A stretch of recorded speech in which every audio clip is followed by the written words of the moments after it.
Dans ce podcast, je reçois Vanessa Flormadec, une jeune photographe de mariage qui a une grosse particularité, c'est qu'elle aime les ciels bleus. Mais si vous allez voir son travail, vous comprendrez pourquoi, parce que c'est pas des ciels bleus tout à fait normaux.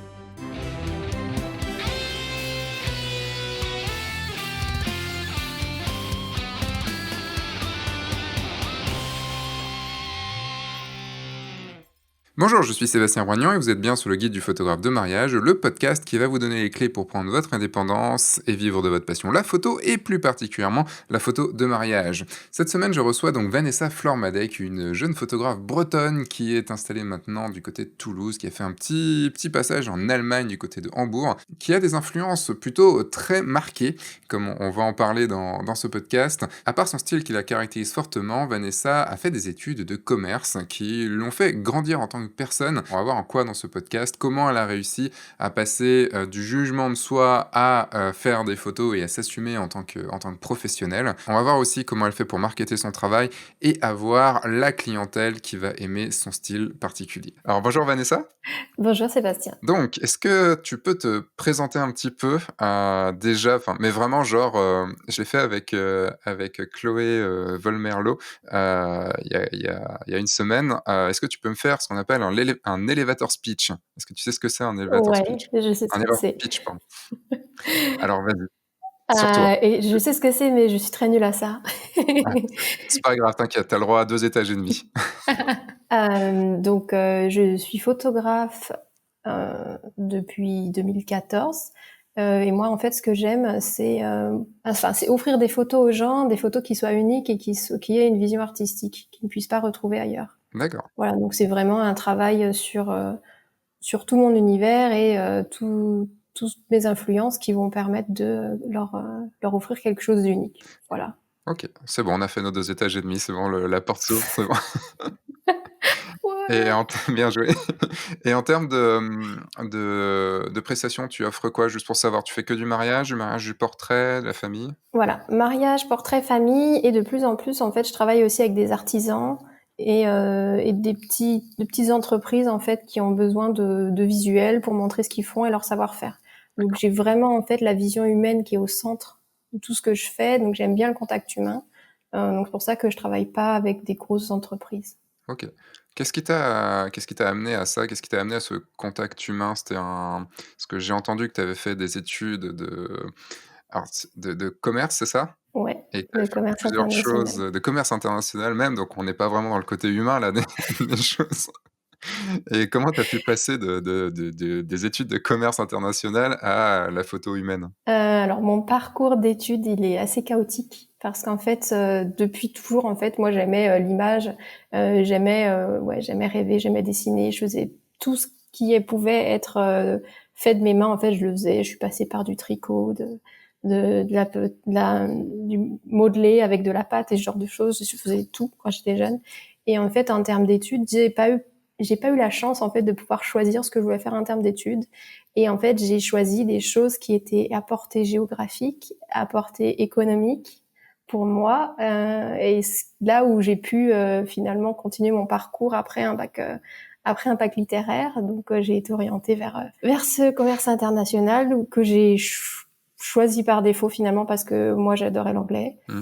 et je me suis dit que c'était un bon moyen finalement d'avoir la chance de partir à l'étranger parce que du coup j'ai fait 2 mois à Dublin quand j'étais jeune. Et en fait, ça me plaisait pas du tout. J'ai validé mon diplôme, mais après, je me suis réorientée vers d'autres choses. Du coup, j'ai fait aussi de l'infocom.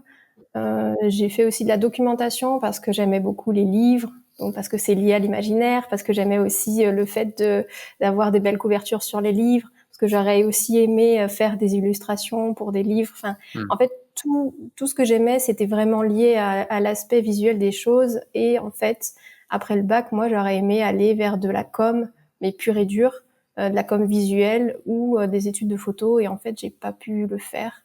Et c'est pour ça qu'en fait, j'ai navigué, je sais pas si je pourrais dire en eau trouble, mais en études troubles, Mmh. pendant donc, du coup quelques années dans des choses qui me plaisaient pas, avec des diplômes du coup que j'ai quand même validés. Mmh.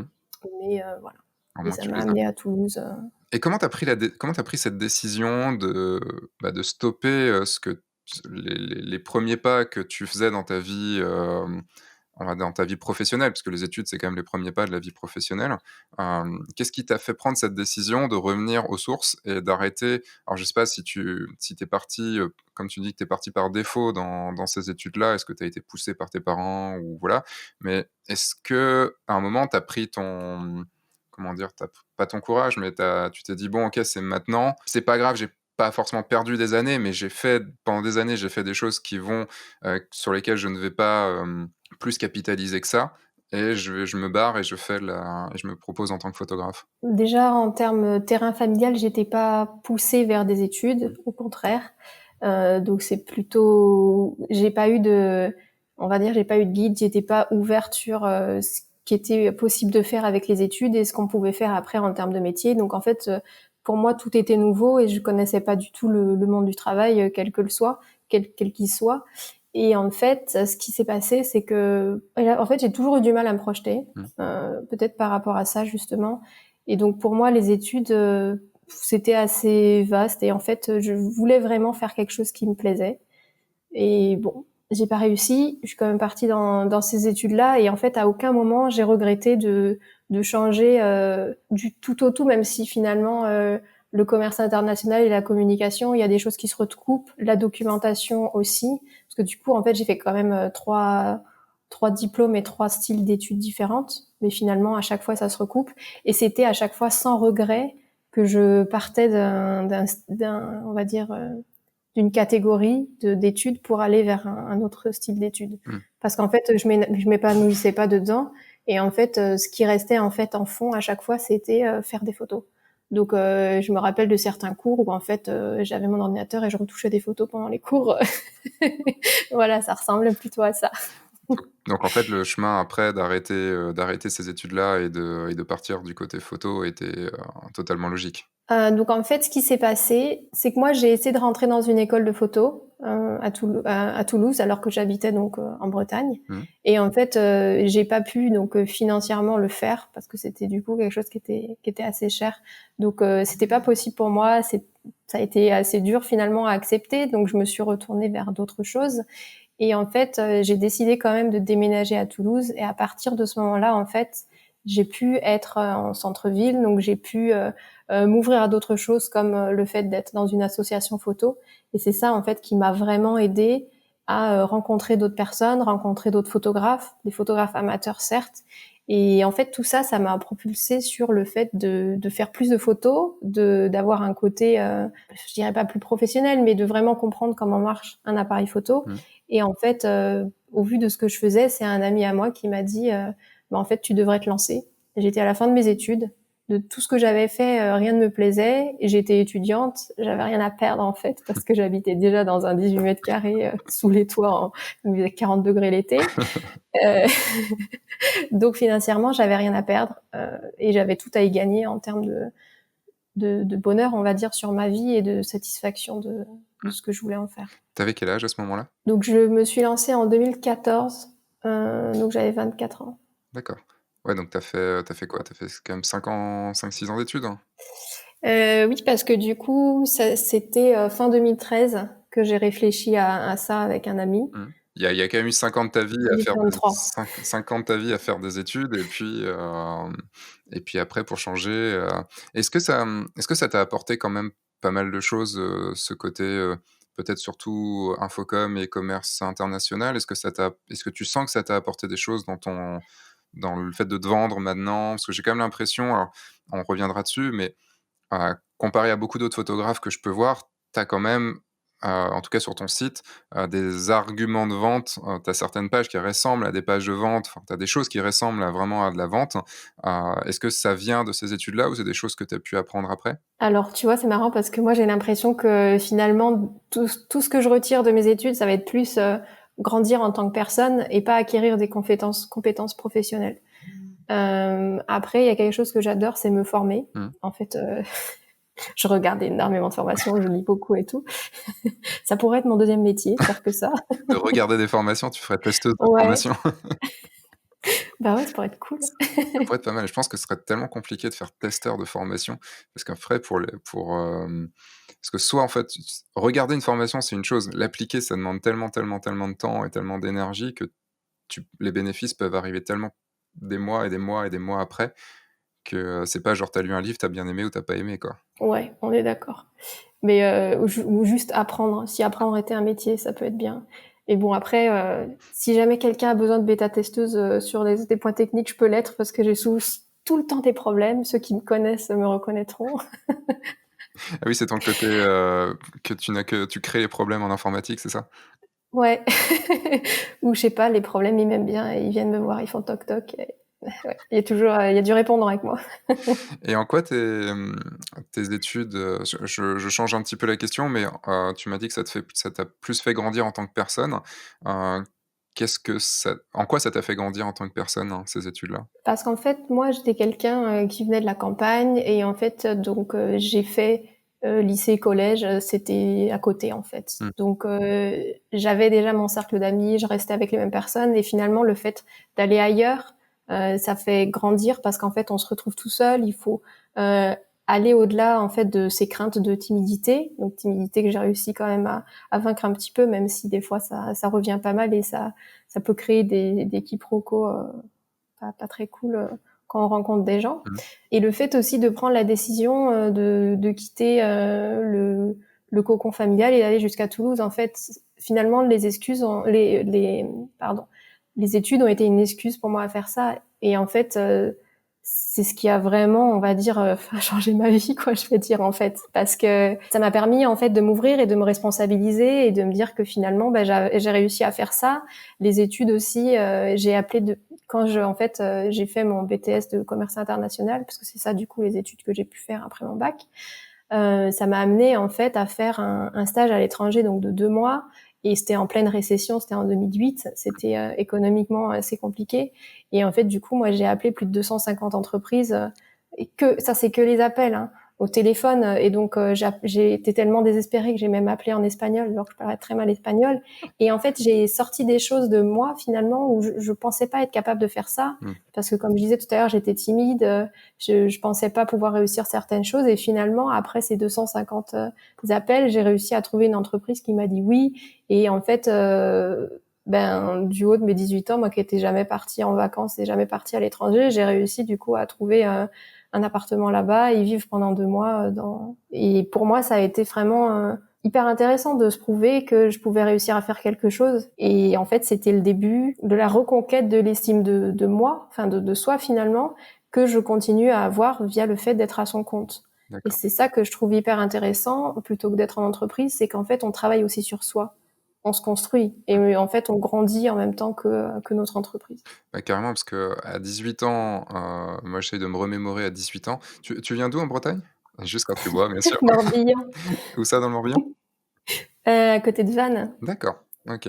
Parce que, Parce que ouais, je sais que tu connais un peu. bah, je suis breton, je suis du centre Ouais, de Bretagne Rennes. et je suis né dans le Morbihan parce que je suis né à côté de Lorient donc D'accord, non, je cool. suis pas de Rennes, moi je viens du centre Bretagne de Rostronin, qui est juste à côté de Carhaix Ah, et j'ai vécu à Rennes après. Moi, en fait, j'ai failli faire comme toi puisque j'avais, postulé à une école à Toulouse, à l'ETPA mais moi en ouais. version 3D, pour de l'infographie 3D et j'avais été pris mais au final j'ai choisi Rennes, c'était moins loin mais ça restait la vie. Puis le sud, c'était mieux Bah, pour moi. parce que c'est dur finalement aussi de faire des choix et de dire de partir qu'on part super loin de nos points d'ancrage qu'on a eu depuis toute notre vie finalement, qui est quand même des années où on a besoin de liens et qu'on fait des liens du coup qui sont très proches et qui sont vitaux pour nous. Donc Après ça décider de dépend des gens. partir comme ça, Ça oui, dépend ça des gens. dépend des Moi, gens. c'était je me barre et c'était qu'il y avait c'était là mais par contre, je pouvais pas partir très loin des crêpes, tu vois? C'était ça le problème. Ce que j'ai fait malheureusement maintenant, mais Ben, je t'avoue que ça me manque et peut-être on en parlera un peu plus tard, mais j'ai habité à Hambourg et là ça m'a un peu manqué aussi les crêpes et le cidre. tu m'étonnes. On en parlera un peu plus tard. Mais oui, ce que je voulais dire, c'est qu'à 18 ans, et même encore plus tard, hein, même je vois des gens de 35-40 ans, heu à faire ce que tu as fait, donc genre appeler 250 entreprises pour, trouver un stage et tout ça, beaucoup, seraient complètement incapables de le faire et peut-être moi le premier. Moi je l'avais fait différemment, parce que le téléphone, c'est vraiment très compliqué pour moi et je pense que ta réaction par rapport à ça et le fait que maintenant tu sois à ton compte, heu, est une chose très, très liée puisque quand tu es à ton compte, tu dois le faire tous les jours, en fait, quasiment, d'appeler 250 boîtes. Enfin, j'exagère évidemment, mais tu dois aller chercher tes clients. Après, on a un truc génial en tant que photographe, c'est qu'à un bout d'un moment, on a du démarchage passif, c'est-à-dire que les gens viennent à nous, mais il faut quand même toujours mettre un coup de pied dans la fourmilière, toujours, toujours, toujours, toujours et ça peut être, et c'est difficile, en fait, quand tu es toi-même timide. Ce qui est assez drôle quand même, c'est de voir que le nombre de photographes qui sont timides à la base. Mais finalement, je pense qu'on est tous un petit peu timides aussi. Il y a juste des gens qui n'osent peut-être pas le dire ou se cachent derrière le fait d'être drôle et Fait parce il faut pouvoir, il faut savoir se montrer, faut savoir être tellement de choses qu'en fait, on a du mal aussi à accepter ses faiblesses et les partager avec les gens. Alors c'est différent, je pense. C'est différent de on peut être timide à ne pas vouloir y aller, tu vois?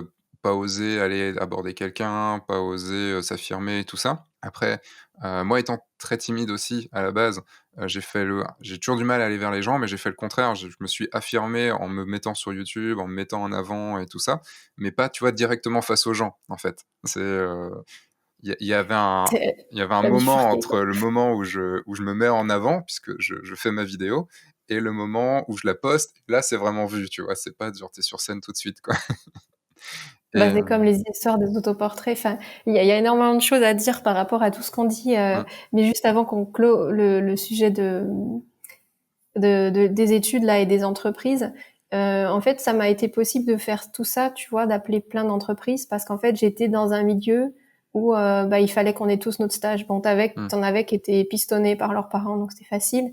Mais on se retrouvait quand même à une petite, on était 5 à passer nos après-midi à faire ça. Et en fait, ça rejoint, je sais plus qui dit ça, mais on est la moyenne des mmh. 5 personnes qu'on voit le plus. Et finalement, c'est là où on se rend compte que s'entourer des bonnes personnes, c'est hyper important parce que c'est vrai que si j'avais été dans un autre contexte, je sais pas si j'aurais été aussi Mmh. acharnée en fait, et si j'aurais été aussi motivée à faire ça. Oui, si les 5 personnes autour de toi étaient genre défaitistes et genre: «Non, de toute façon, j'aurai pas mon stage» et tout ça, est-ce que ça t'aurait motivé toi pour pouvoir le faire?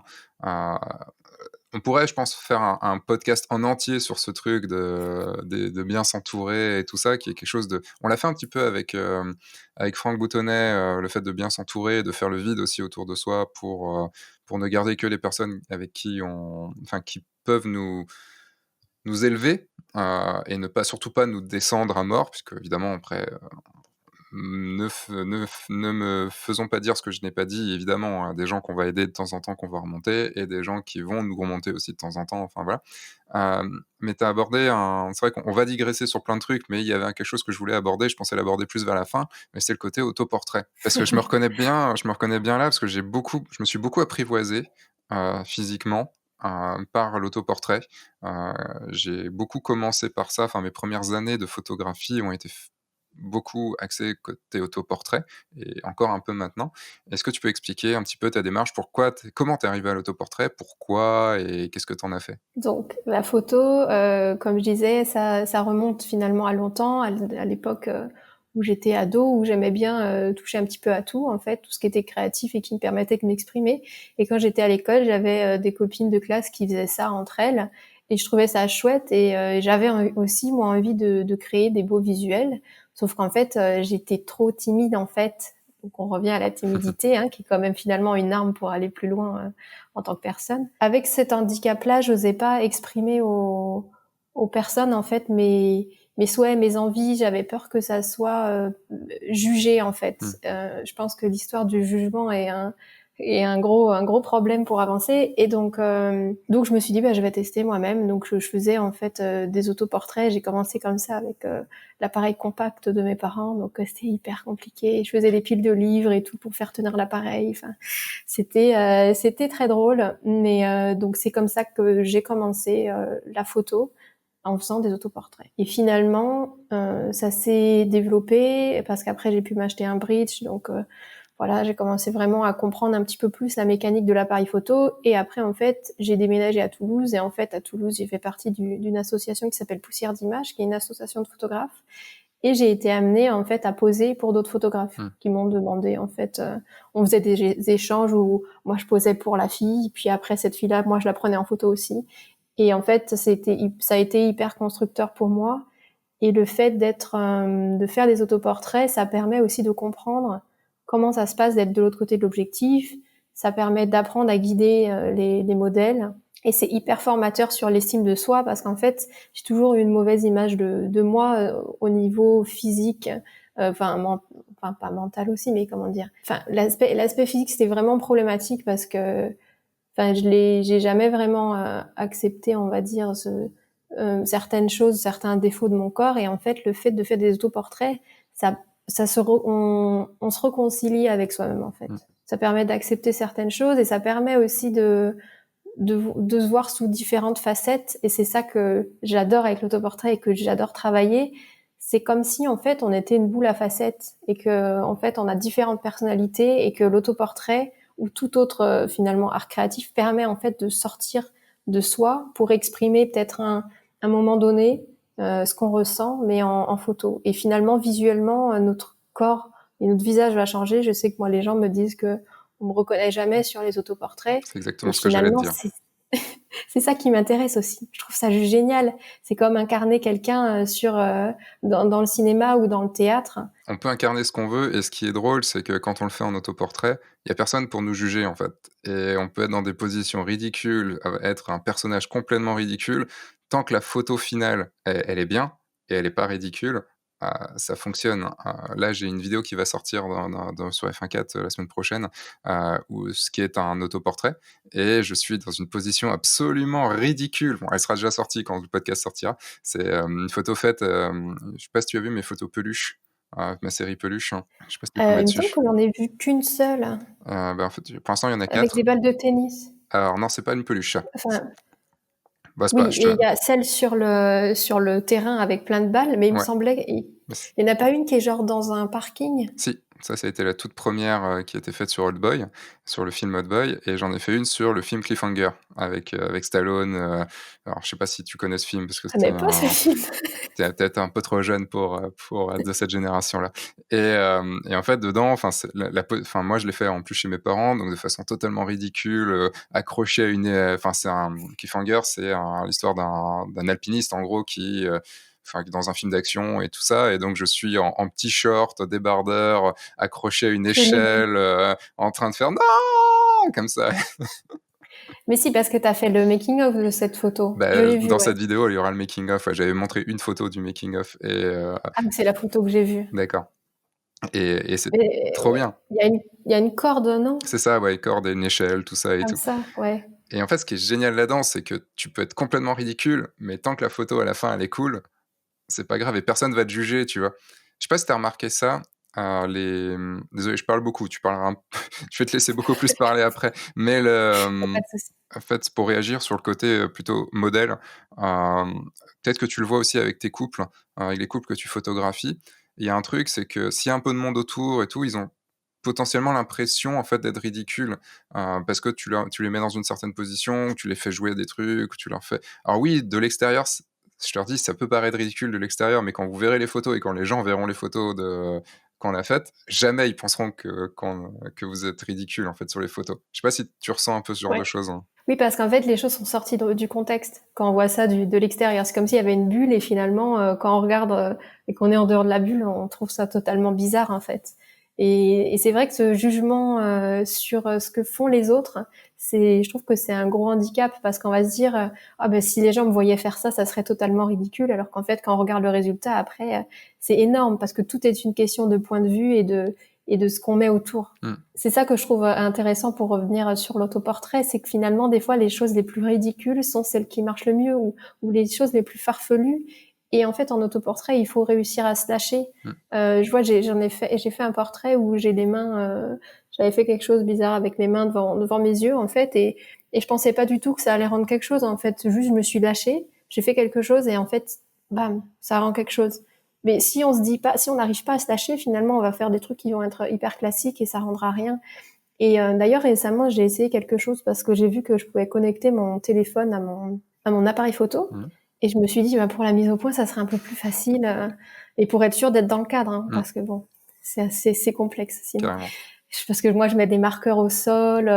Et puis la mise au point, je la fais généralement en mode manuel. Et après, j'essaie de voir où est la mise au point, en m'avançant, en reculant. Enfin, voilà, il y a peut-être des manières de le faire en T'inquiète pas. mesurant avec un mètre, je sais pas. Quand je faisais ça, en fait, mon appareil photo était relié à mon ordinateur pour le voir sur, EOS Udacity et je déclenchais quand on me voyait pas en entier, je déclenchais avec mon pied, sur le trackpad de de l'ordinateur.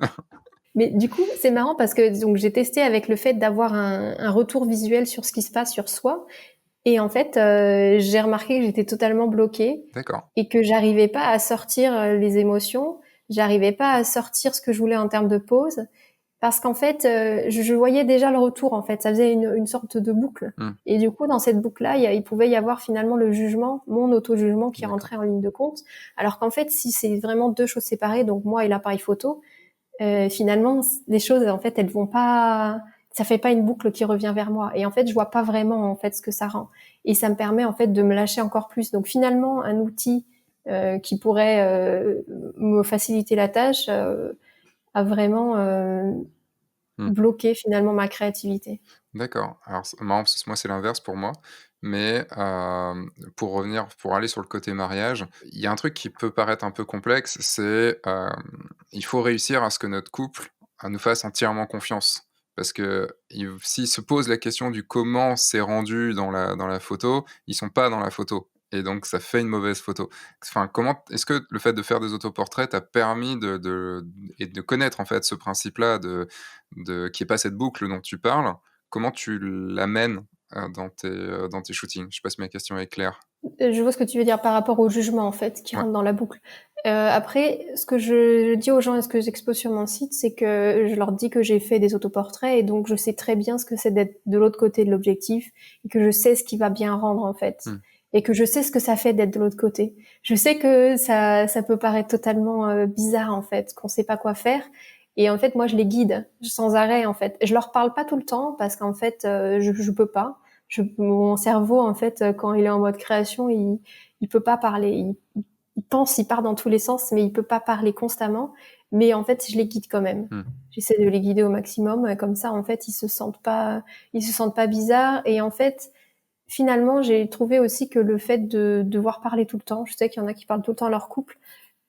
Personnellement, je trouve que ça peut les empêcher finalement à se retrouver tous les deux, à être dans leur bulle. Après, il faut savoir un petit peu, faire l'un et l'autre parce que si tu arrives et tu leur dis bonjour et tu dis plus rien et tu les laisses Non, je suis d'accord, il y a un juste milieu et justement, j'essaie de vraiment être dans ce juste milieu-là parce que du coup, on discute quand même et les pauses, en fait, ça va pas. Enfin, les pauses. mmh, Chaque photo, en fait, ça dure pas non plus énormément de temps, donc à chaque fois, on se déplace et tout. Il y a une discussion et après, finalement, on attire aussi les gens qui nous ressemblent parce que c'est vrai que j'ai déjà reçu des doublons d'autres photographes et moi-même, j'ai déjà relancé des doublons et en fait finalement, j'ai été sur un mariage et en fait, je voyais très bien que finalement, c'était pas 100% des personnes qui auraient pu me booker, même mmh. si ça a été le cas finalement. Mais tu vois ce que je veux dire, vu qu'ils sont pas allés directement me chercher, mon travail leur plaisait quand même, mais il y avait un petit peu une différence dans nos personnalités et en fait, sans le vivre, je pensais pas que c'était aussi qu'il pouvait y avoir une différence autant Mmh. aussi forte finalement entre deux couples. Bah, après, c'est aussi ce qui m'a plu et qui m'a fait te proposer ce podcast, c'est que tu as un univers très, très, très tranché, très clivant comme on pourrait le dire et je me suis, enfin, en arrivant sur ton site, je me suis vraiment, demandé je pense que tu le sais vu que tu me suis un petit peu, ce le ton je vais forcément parler un peu de ton post-traitement, mais c'est pas forcément le sujet là que je vais aborder. J'ai eu beaucoup de mal à regarder tes photos parce que, le post-traitement de base, en fait, c'est je suis mais alors à 2000 lieues de ton client, d'être ton client cible. Après, ce qu'il y a sur les photos, je trouve ça joli, je trouve ça beau, enfin, je trouve ça vraiment fort. Comment tu as développé ton style, enfin, dans la vidéo que tu avais faite avec Franck Payen sur la chaîne d'Adobe, tu disais que, enfin, je vais pas partir là-dessus parce que vous en avez un peu parlé, le côté mode, le côté pas mode et tout ça. Voilà, c'était fin 2018, donc c'était il y a plus d'un an que tu as fait cette vidéo. Il y a forcément un petit côté moody mais poussé un petit peu plus dans une certaine direction que je ne saurais pas trop dire, moody drama, tout ça et tout. Mais qu'est-ce qui t'a fait arriver dans un style aussi affirmé? Parce que on sent, enfin en tout cas c'est ce que je ressens, et de par aussi tes influences dont on parlera après, je ressens que c'est vrai chez toi. Tu vois, contrairement à beaucoup de gens où je sens que c'est juste une mode ou que c'est juste tiens on applique un preset et tout, je sens que ça vient de toi et que il y a, enfin, c'est comme si ouais, tu sortais tes tripes dans ces traitements et dans cette, surtout, enfin, ce traitement, c'est la fin, hein, mais cette façon de prendre les photos, de gérer la lumière, de tout ça, de ta façon de gérer l'encens, par exemple, si tu te rappelles de la fumée de l'encens, ceux qui auront vu la vidéo comprendront.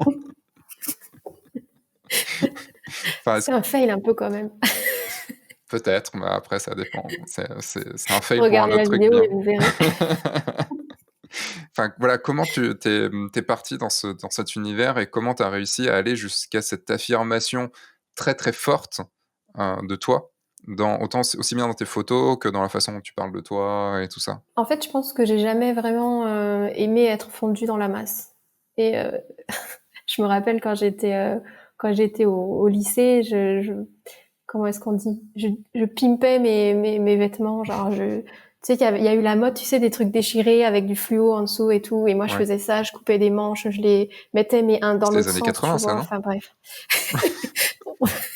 Ouais, mais moi je les ai vécus dans les années 2000. Ah, ou alors c'était un mix entre les années 80 pour le fluo et les années 90 pour le côté déchiré, c'est ça? Ouais, ça doit être ça. Je saurais pas trop dire, mais en fait, j'avais horreur d'avoir les mêmes vêtements que les autres. J'avais horreur d'être fondue dans la masse. Et finalement, je pense que j'avais ce besoin de me différencier pour exister, et que c'est resté en fait.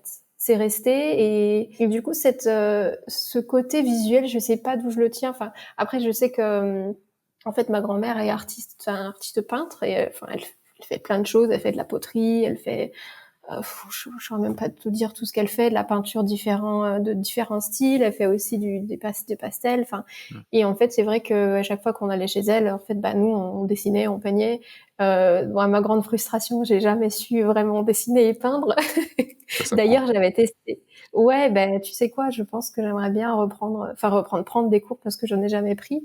Et d'ailleurs, j'avais testé les beaux-arts et j'avais pas été prise finalement parce que, enfin, j'avais pas cette vision finalement assez artistique, je pense, pour entrer dans les beaux-arts, et ça a été un peu une frustration. Donc aujourd'hui, je suis contente que mon travail photo puisse être différent. C'est un peu une petite revanche, je vais dire, Mmh. revanche.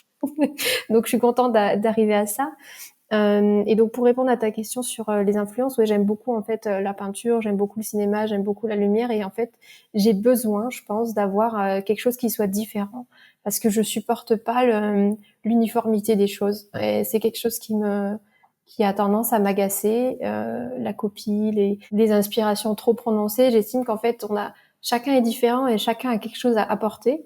Et en fait, si tout le monde se posait des questions sur qui on est vraiment, qu'est-ce qui nous inspire, donc déjà ça ferait du bien pour savoir qui on est, et ça permettrait en plus de l'exprimer dans ce qu'on fait, plutôt qu'en fait finalement recopier des choses qui nous inspirent pas juste parce que c'est la mode. Et comment Après, s'il y en a- enfin, mais comment tu as est-ce que tu as t'as des choses concrètes que tu as faites ou c'est venu comme ça? Enfin, parce que c'est bien beau je suis forcément entièrement d'accord avec toi. On en a discuté d'ailleurs dans un live, rapidement, il y a quelques jours, hein, sur la communauté. Comment tu fais pour, réussir à savoir ce qu'il y a en toi et à savoir qu'est-ce qui te plaît assez et de savoir faire un mix entre toutes les choses, entre toutes des références que tu as, toutes les inspirations que tu peux avoir pour créer quelque chose de nouveau? Enfin, de nouveau qui te correspond, pas de nouveau forcément nouveau, mais qui te corresponde vraiment. Comment tu t'écoutes autant? Mais après, ça fait longtemps que enfin longtemps que je fais de la photo, c'est-à-dire que j'ai commencé donc quand j'étais au lycée, j'avais 18 ans Mmh. et j'adorais moi la retouche en fait. J'ai commencé la photo par la retouche et pas par la prise de vue. Et je pense que ça vient de là aussi. Ouais, enfin en termes de technique finalement c'est assez dur, mais c'est le travail sans arrêt. Vouloir aller plus loin en fait. Si on n'a pas une volonté déjà de se dire je veux essayer de me démarquer, on n'arrivera pas à le faire. Mmh. Donc déjà ça. Après en termes d'influence, il faut regarder ce qu'on aime. Pourquoi est-ce qu'on les aime? Est-ce que ça a une résonance avec nous? Pourquoi ça a une résonance avec nous? Enfin, euh, Parce que c'est enfin, c'est des choses finalement qui sont dures à transmettre parce qu'elles sont les clés, elles sont dans les personnes. Tu vois ce que je veux ouais, dire? Ça fait totalement. bizarre dit comme ça, mais Non, mais c'est vrai. C chacun a ses propres clés et donc en fait c'est juste un cheminement où il faut amener les gens à se questionner sur eux. Enfin, il y a plein de choses, même en termes de développement personnel, qui peuvent aider finalement à se retrouver, à savoir qui on est et pourquoi on fait les choses. En fait, alors c'est marrant, tu as sur ton site, heu, tu as alors on parle bien du site vanessamadec.com? Oui, On parle pas du tout de l'autre site qui est apparemment destiné à mourir, c'est ça? oui, c'est ça, qui va être fusionné. D'accord. Parce que c'est vrai qu'en fait, en faisant mes recherches, je suis tombé sur 2 sites différents et je me suis dit: «Quoi?» Bon, c'est les mêmes photos, donc c'est la même personne, mais et Ouais, je m'auto-plagie. ouais, puis mais ce qui est marrant, c'est des textes différents et tout ça, donc ça je me suis dit: «Tiens, elle fait 2 sites, dont un en franglais», ce qui était pas mal, mais il y a un côté sur la même page, côté français, côté anglais pour dire des choses différentes, donc c'était, Ouais, parce que en fait, j'avais une version anglaise de mon autre site qui est Wedding Vanessa Wedding Photography. vanessamadec-weddingphotography.com. Ouais, exactement. Mais en fait, ce site-là, j'ai changé le template et j'ai perdu en fait les doubles pages où il y avait les pages en anglais. Donc, enfin, voilà, si D'accord. jamais vous avez envie d'aller voir, c'est très moche et ça ne représente pas vraiment ce que je fais, on va dire. Ça va quand même, Euh, ça va, hein. C'est vous Visuellement, il est pas. Non, mais ça va, il y a pire, j'ai vu bien pire, t'inquiète pas.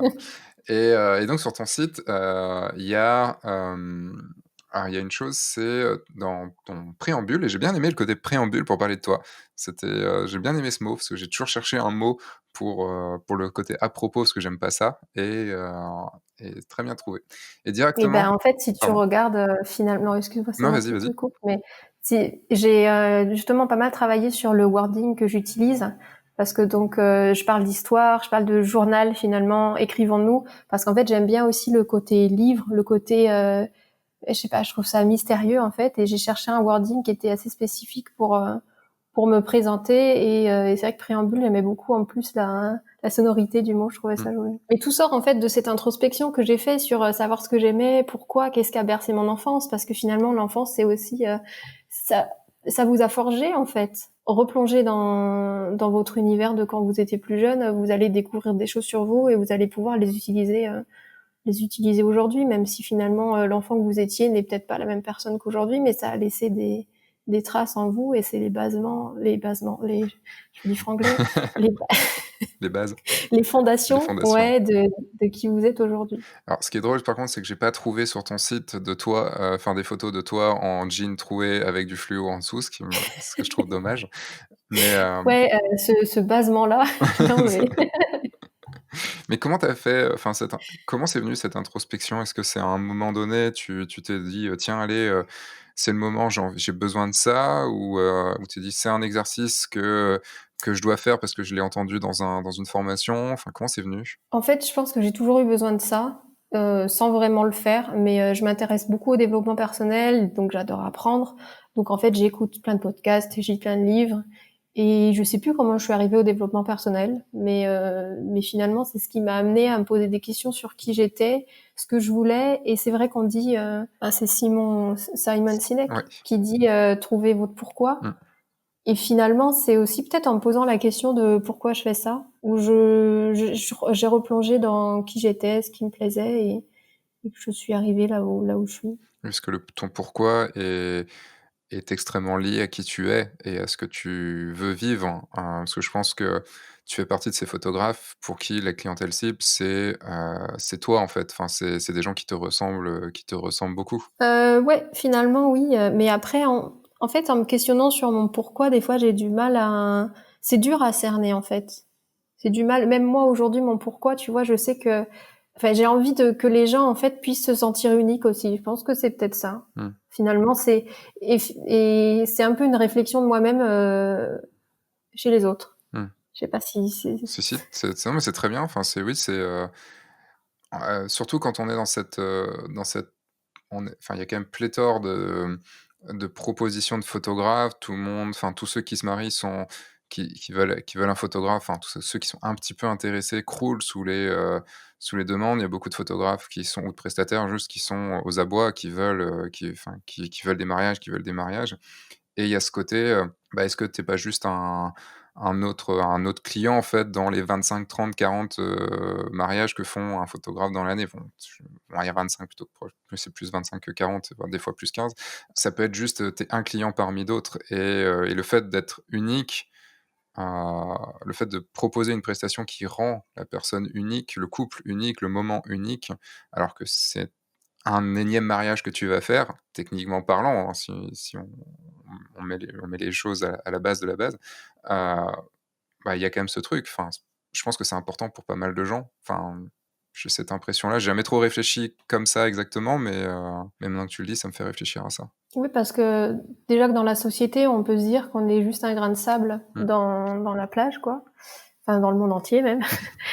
Qu'on est juste des codes avec, on a notre numéro de sécu et qu'en fait on est personne. Et il y a aussi, c'est intéressant de sentir qu'on a de l'intérêt pour enfin que quelqu'un a de l'intérêt pour nous.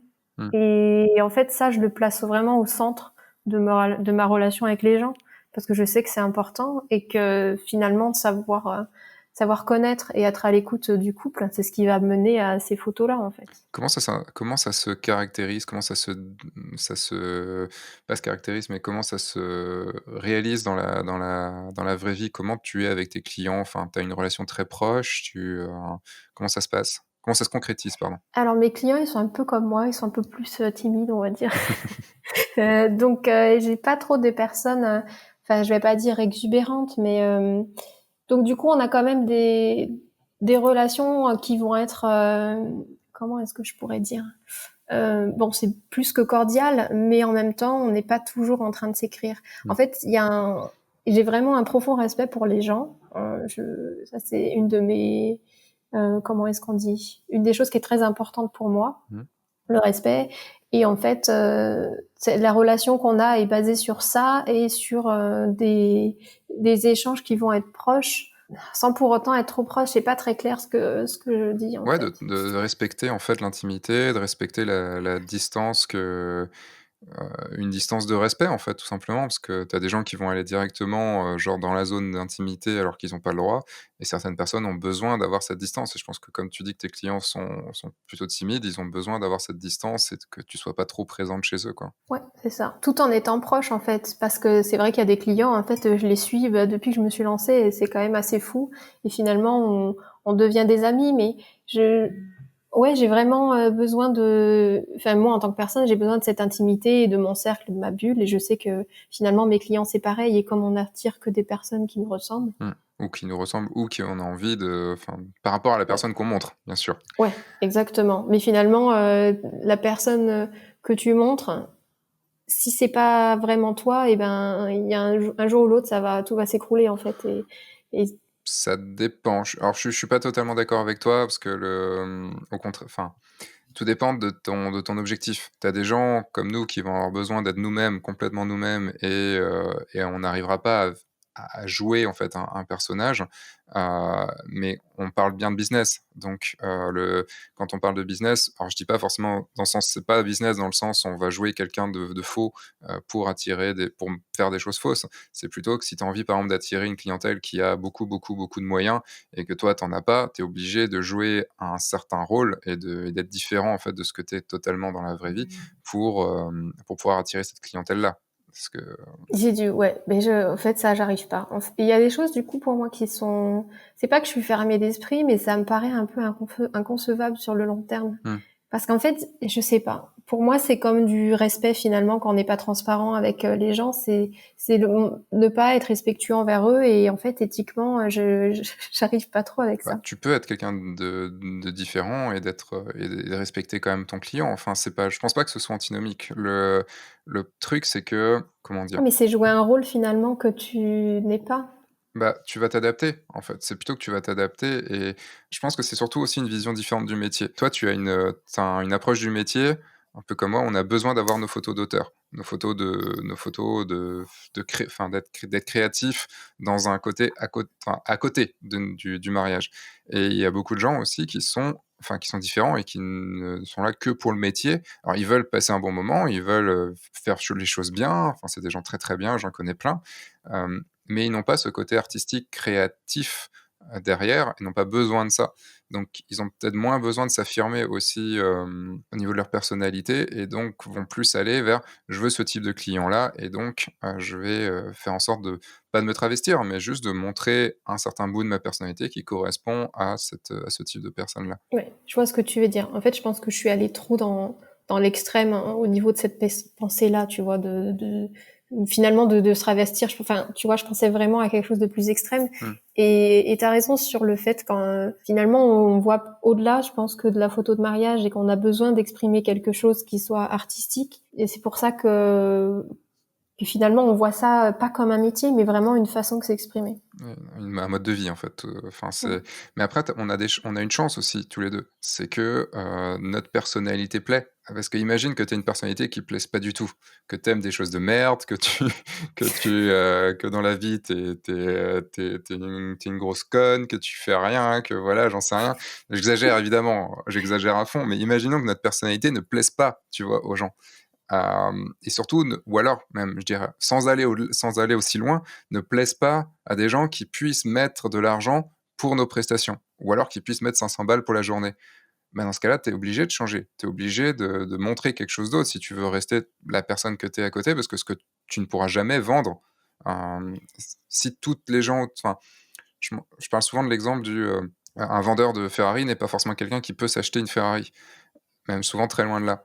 Et donc s'il essaye de vendre qu'à des gens comme lui, bah, il pourra jamais puisqu'il parlera qu'à des gens qui n'ont pas les sous pour la Ferrari. Donc à un moment, faut voir aussi, tu vois? Ouais. C enfin, c'est pas aussi simple que ça, je dirais. Mais du coup, par exemple, tu dis, tu une personnalité, on va dire, où t'es un con et tout ça, mais est-ce que c'est pas parce que, tu resté avec trop de personnes qui sont cons? Et que du coup, en fait, tu attires, ce que tu es et les personnes avec qui tu tu vois? Là, je pense qu'on part dans un gros truc de développement personnel Ouais. bien, bien, bien difficile avec on va se mettre plein de gens à dos et Non, mais on est toujours le con de quelqu'un oui, après, ça c'est enfin, certain. Plus tu deviens un personnage public, plus tu deviens le compte de quelqu'un et de beaucoup de monde. Et parce que plus tu vas être clivant, mais c'est ça qui est bien aussi, c'est que, c'était, dans un podcast que j'ai enregistré la semaine dernière avec Julien Pasternak qui disait, heu: «Moi quand quelqu'un m'aime pas, je suis content. Parce que ça veut dire que d'autres personnes vont m'aimer vraiment et ça veut dire que je ne suis plus lisse». Et quand on voit ton site, je tease encore, on reviendra sur ton côté post-traitement parce que c'est on aime ou on n'aime pas, mais je voulais parler de la page donc préambule parce qu'on est on va revenir dessus, tu vois? 15 minutes après. Il y a la partie, carnet d'inspiration et je me suis un peu reconnu, dedans parce que sur ma page à propos, sur mon site, il y a, un peu qui je suis et enfin, il y a qui je suis et il y a aussi un petit bout d'inspiration de films, musique, livres, séries qui ont pu m'inspirer et toi, tu y as été encore plus fort puisque ton carnet d'inspiration, tu as, bam, des réalisateurs pour commencer, une galerie de portraits de réalisateurs, dont quand même certains comme David Lynch qui a un univers quand même assez fort, Jean-Pierre Jeunet, qui est aussi enfin quelqu'un de assez barré quand même et que j'adore. Puis, il y a du Wes Anderson, du Kubrick, du Tarantino, enfin et d'autres. Là, en fait, c'est marrant parce que tu appliques directement le truc. Voilà ce que j'aime et ça te permet tu même pas besoin de trop parler puisque si on a les références, parce qu'il faut avoir les références aussi pour pouvoir comprendre, on se fait: «OK». Et et c'est pour ça aussi que j'aime bien tes photos, alors que je déteste le post-traitement. C'est parce qu'en fait, cet univers, et que j'ai vu en fait que c'était vraiment cohérent avec toi, c'est que je comprends pourquoi tu es arrivé là avec du Lynch, avec du Jeunet, avec du Tarantino, avec du Kubrick. Enfin, je comprends en fait. Je trouve qu'il y a une certaine logique dans ce que tu montres et pour ça, bravo parce que c'est pas évident d'avoir cette logique, enfin Bah, cette merci. cohérence, hein. Et puis après, tu as toute une galerie de plans, de peintures, certains même avec, enfin certains plans avec, en forme de GIF, hein. Tu du Amélie Poulain, tu as du Long Dimanche de fiançailles, tu ça c'est quoi celui-là? C'est Twin Peaks. Après Twin Heu, Peaks, ouais. tu Chez Shining. Et ça, enfin, c'est affirmé, en fait, c'est des j'ai l'impression de me répéter pas mal, mais tu t'affirmes vraiment dans tout ça. Comment tu as eu l'idée de faire cette page-là? Enfin, une page qui montrait parce que c'est vraiment une page à part, c'est même pas ta page vraiment à propos, c'est une page tes inspirations. Comment Ouais, alors, du coup, je vais remercier, Éric René Penoy, mmh de finalement de m'avoir, aidé et donné l'idée surtout de faire ça et de montrer plus de soi, parce qu'en fait, j'avais pas pensé à le faire sous cette forme-là mh. et finalement, en fait, je trouve que ça matche bien parce qu'en fait, je m'exprime pas vraiment bien, sous forme, textuelle et du coup, je trouve que montrer les images, en fait, ça matche tout de suite, on comprend pas mal de choses. Mmh. Et en plus, parce qu'en fait, on a tendance à, je parle juste un tout petit peu de l'effet mode, mais on a tendance à dire que oui, le moody, même si j'aime pas coller des étiquettes, et je dirais pas vraiment que je suis photographe moody, mais que c'est une tendance actuelle et tout ça, mais en fait, on n'a qu'à, aller dans des musées, regarder des peintres, par exemple Turner, et regarder, et en fait, en termes de teinte et en termes euh, de lumière et de façon de construire sa peinture, ça ressemble en fait à, en termes de style, il peut pas, je suis pas d'accord pour dire que finalement c'est juste une mode et qu'en fait certaines personnes font ça parce que c'est à la mode, certaines personnes font ça parce qu'elles aiment et parce que c'est au fond d'elles, et d'autres personnes oui parce qu'elles ont envie d'être à la mode, mais il faut pas dire ça de tout le monde. Non. Et c'est vrai que c'était quelque chose qui m'avait pas mal piqué au vif, je sais pas si ça se dit vraiment, Mmh. mais qu'en fait oui vous faites ça parce que c'est une mode. Ah non, il y Et en en a qui fait, le font, mais pas tout le monde. ouais, mais bon, du coup, c'est difficile de mettre tout le monde dans un même panier. Tu peux Après, pas. il y aura toujours des personnes qui suivent une mode, mais finalement, ça va vite se voir parce que quand la mode changera, en fait, leur style changera. Mmh. Et en fait, juste pour revenir un petit peu sur le parcours que j'ai en photo, en fait, moi, ce genre d'image, j'ai toujours aimé ça, j'ai toujours cherché à faire des choses comme ça, et en fait, je me suis rendu compte que dans mes vieilles photos, j'avais déjà ce genre de traitement, et qu'en fait, quand j'ai débuté la photo pour être professionnelle, à mes clients, je livrais quelque chose qui ressemblait pas du tout à ce que je faisais du côté personnel. Mmh. Donc, c'est-à-dire que je faisais quelque chose qui était avec des teintes pastel, on va dire un peu plus fine art. Mmh. Donc ça, c'était du coup ma première année en 2014 et en 2015 aussi. Et en fait, à un moment, je me suis posé la question, je me suis dit, mais pourquoi est-ce que je fais pas ce que je fais pour mes portraits, donc un côté un peu plus sombre, pourquoi je le fais pas pour mes clients finalement, mes clients professionnels pour le mariage. Mmh. Et donc ça s'est passé en 2017 quand j'ai fait un workshop. En fait, c'était une révélation. Mmh. Et finalement, je me suis dit, ben oui, il y a d'autres personnes qui peuvent aimer ça. Et en fait, je me suis dit, ben, je vais essayer. Et là, en fait, ça a été le moment où donc je me suis reconcentrée sur ce que je faisais moi, de mon côté personnel, et je l'ai adapté sur la partie professionnelle, et j'ai pu en fait travailler mon style en termes d'univers pour la photo de mariage et famille et tout ça. Mais tu as eu raison parce que enfin, il faut avant tout faire du soi et c'est là où c'est cohérent. C'est cohérent parce qu'à la base, tes inspirations sont là-dessus. Comment tu shootes pour ça? Comment tu shootes pour avoir ces photos plutôt sombres? Je vais pas dire sous-exposées, mais on va dire sombres, chaudes. Alors je me doute quand même que parce qu'il y a quand même un truc, moi, qui me choque vraiment, c'est tes blancs qui sont bleus.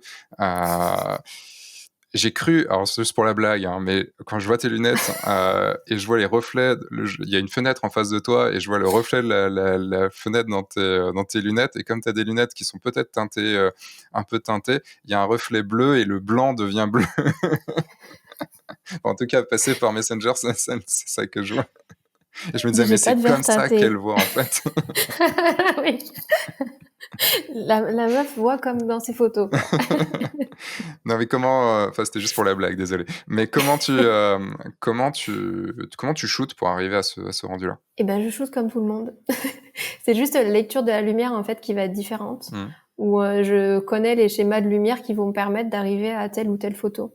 Parce qu'après, un fichier brut est un fichier brut. Des fois, je suis un peu plus sous-exposée, mais ça a changé d'ailleurs depuis que je suis sur le Nikon Z6, Mmh. du coup, qui est un mirrorless qui me permet du coup de shooter vraiment comment est-ce qu'on dit?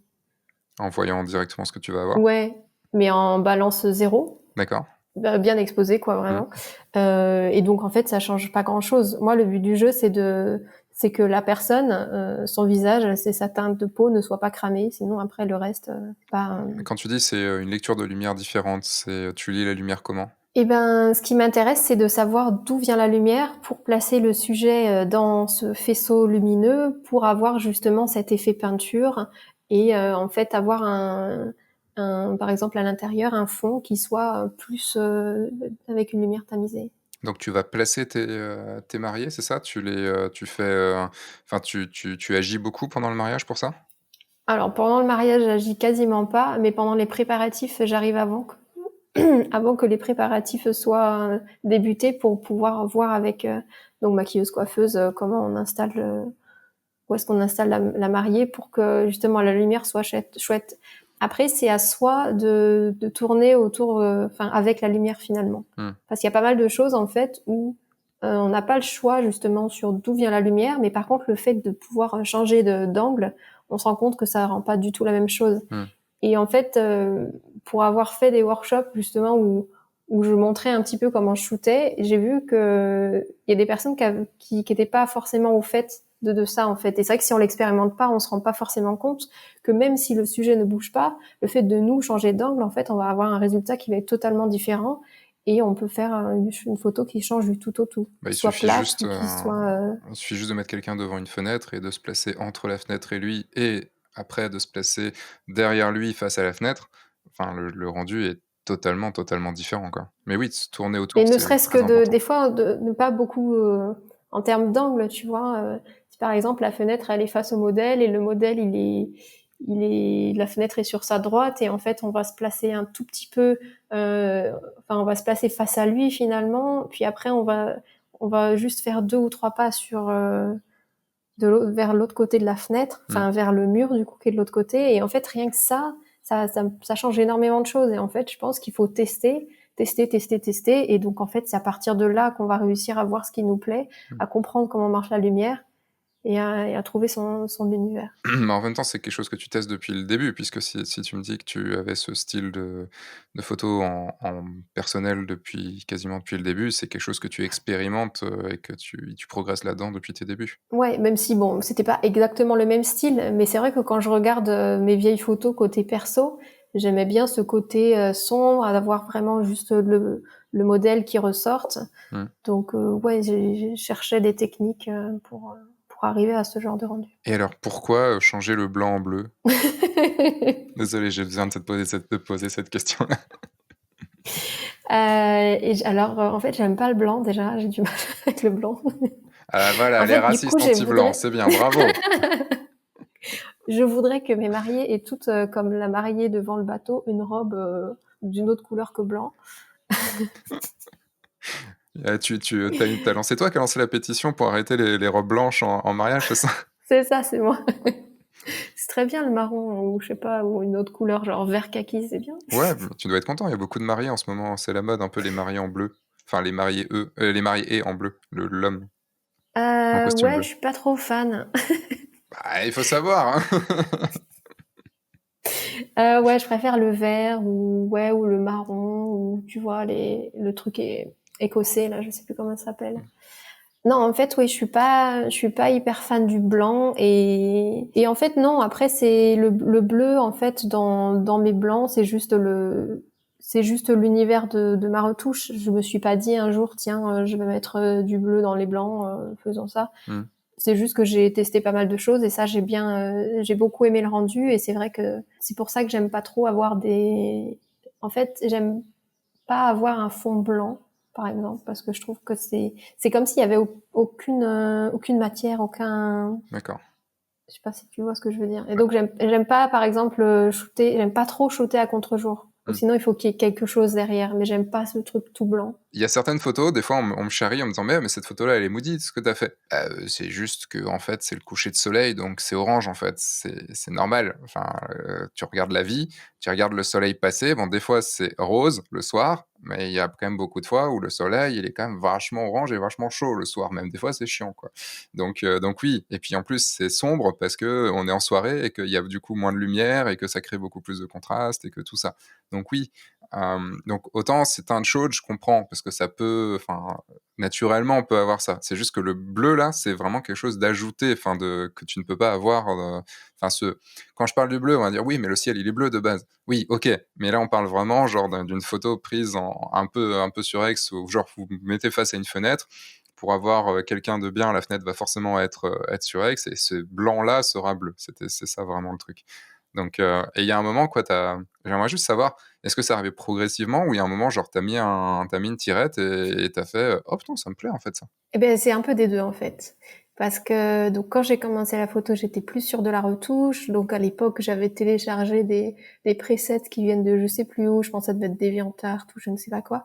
Et en fait, ce preset-là, je l'ai fait évoluer au fil des années. Et donc maintenant, je dois en avoir, je sais pas, j'en crée tout le temps. Donc j'en ai peut-être 140 encore Waouh! dans mon truc.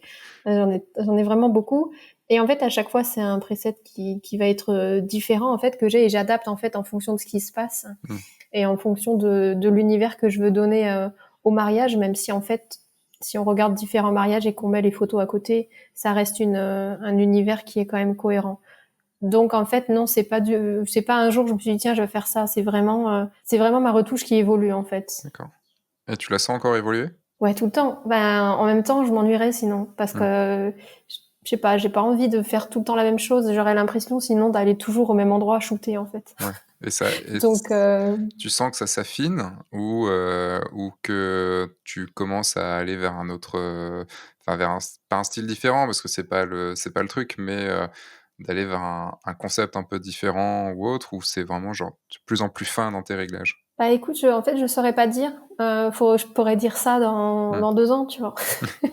Oui, mais depuis 2 ans, en fait, du coup. Ah, du coup, dans le passé, ouais, je pense que ça s'est affiné et affirmé Ouais, finalement dans ce que je fais maintenant. Ouais. OK.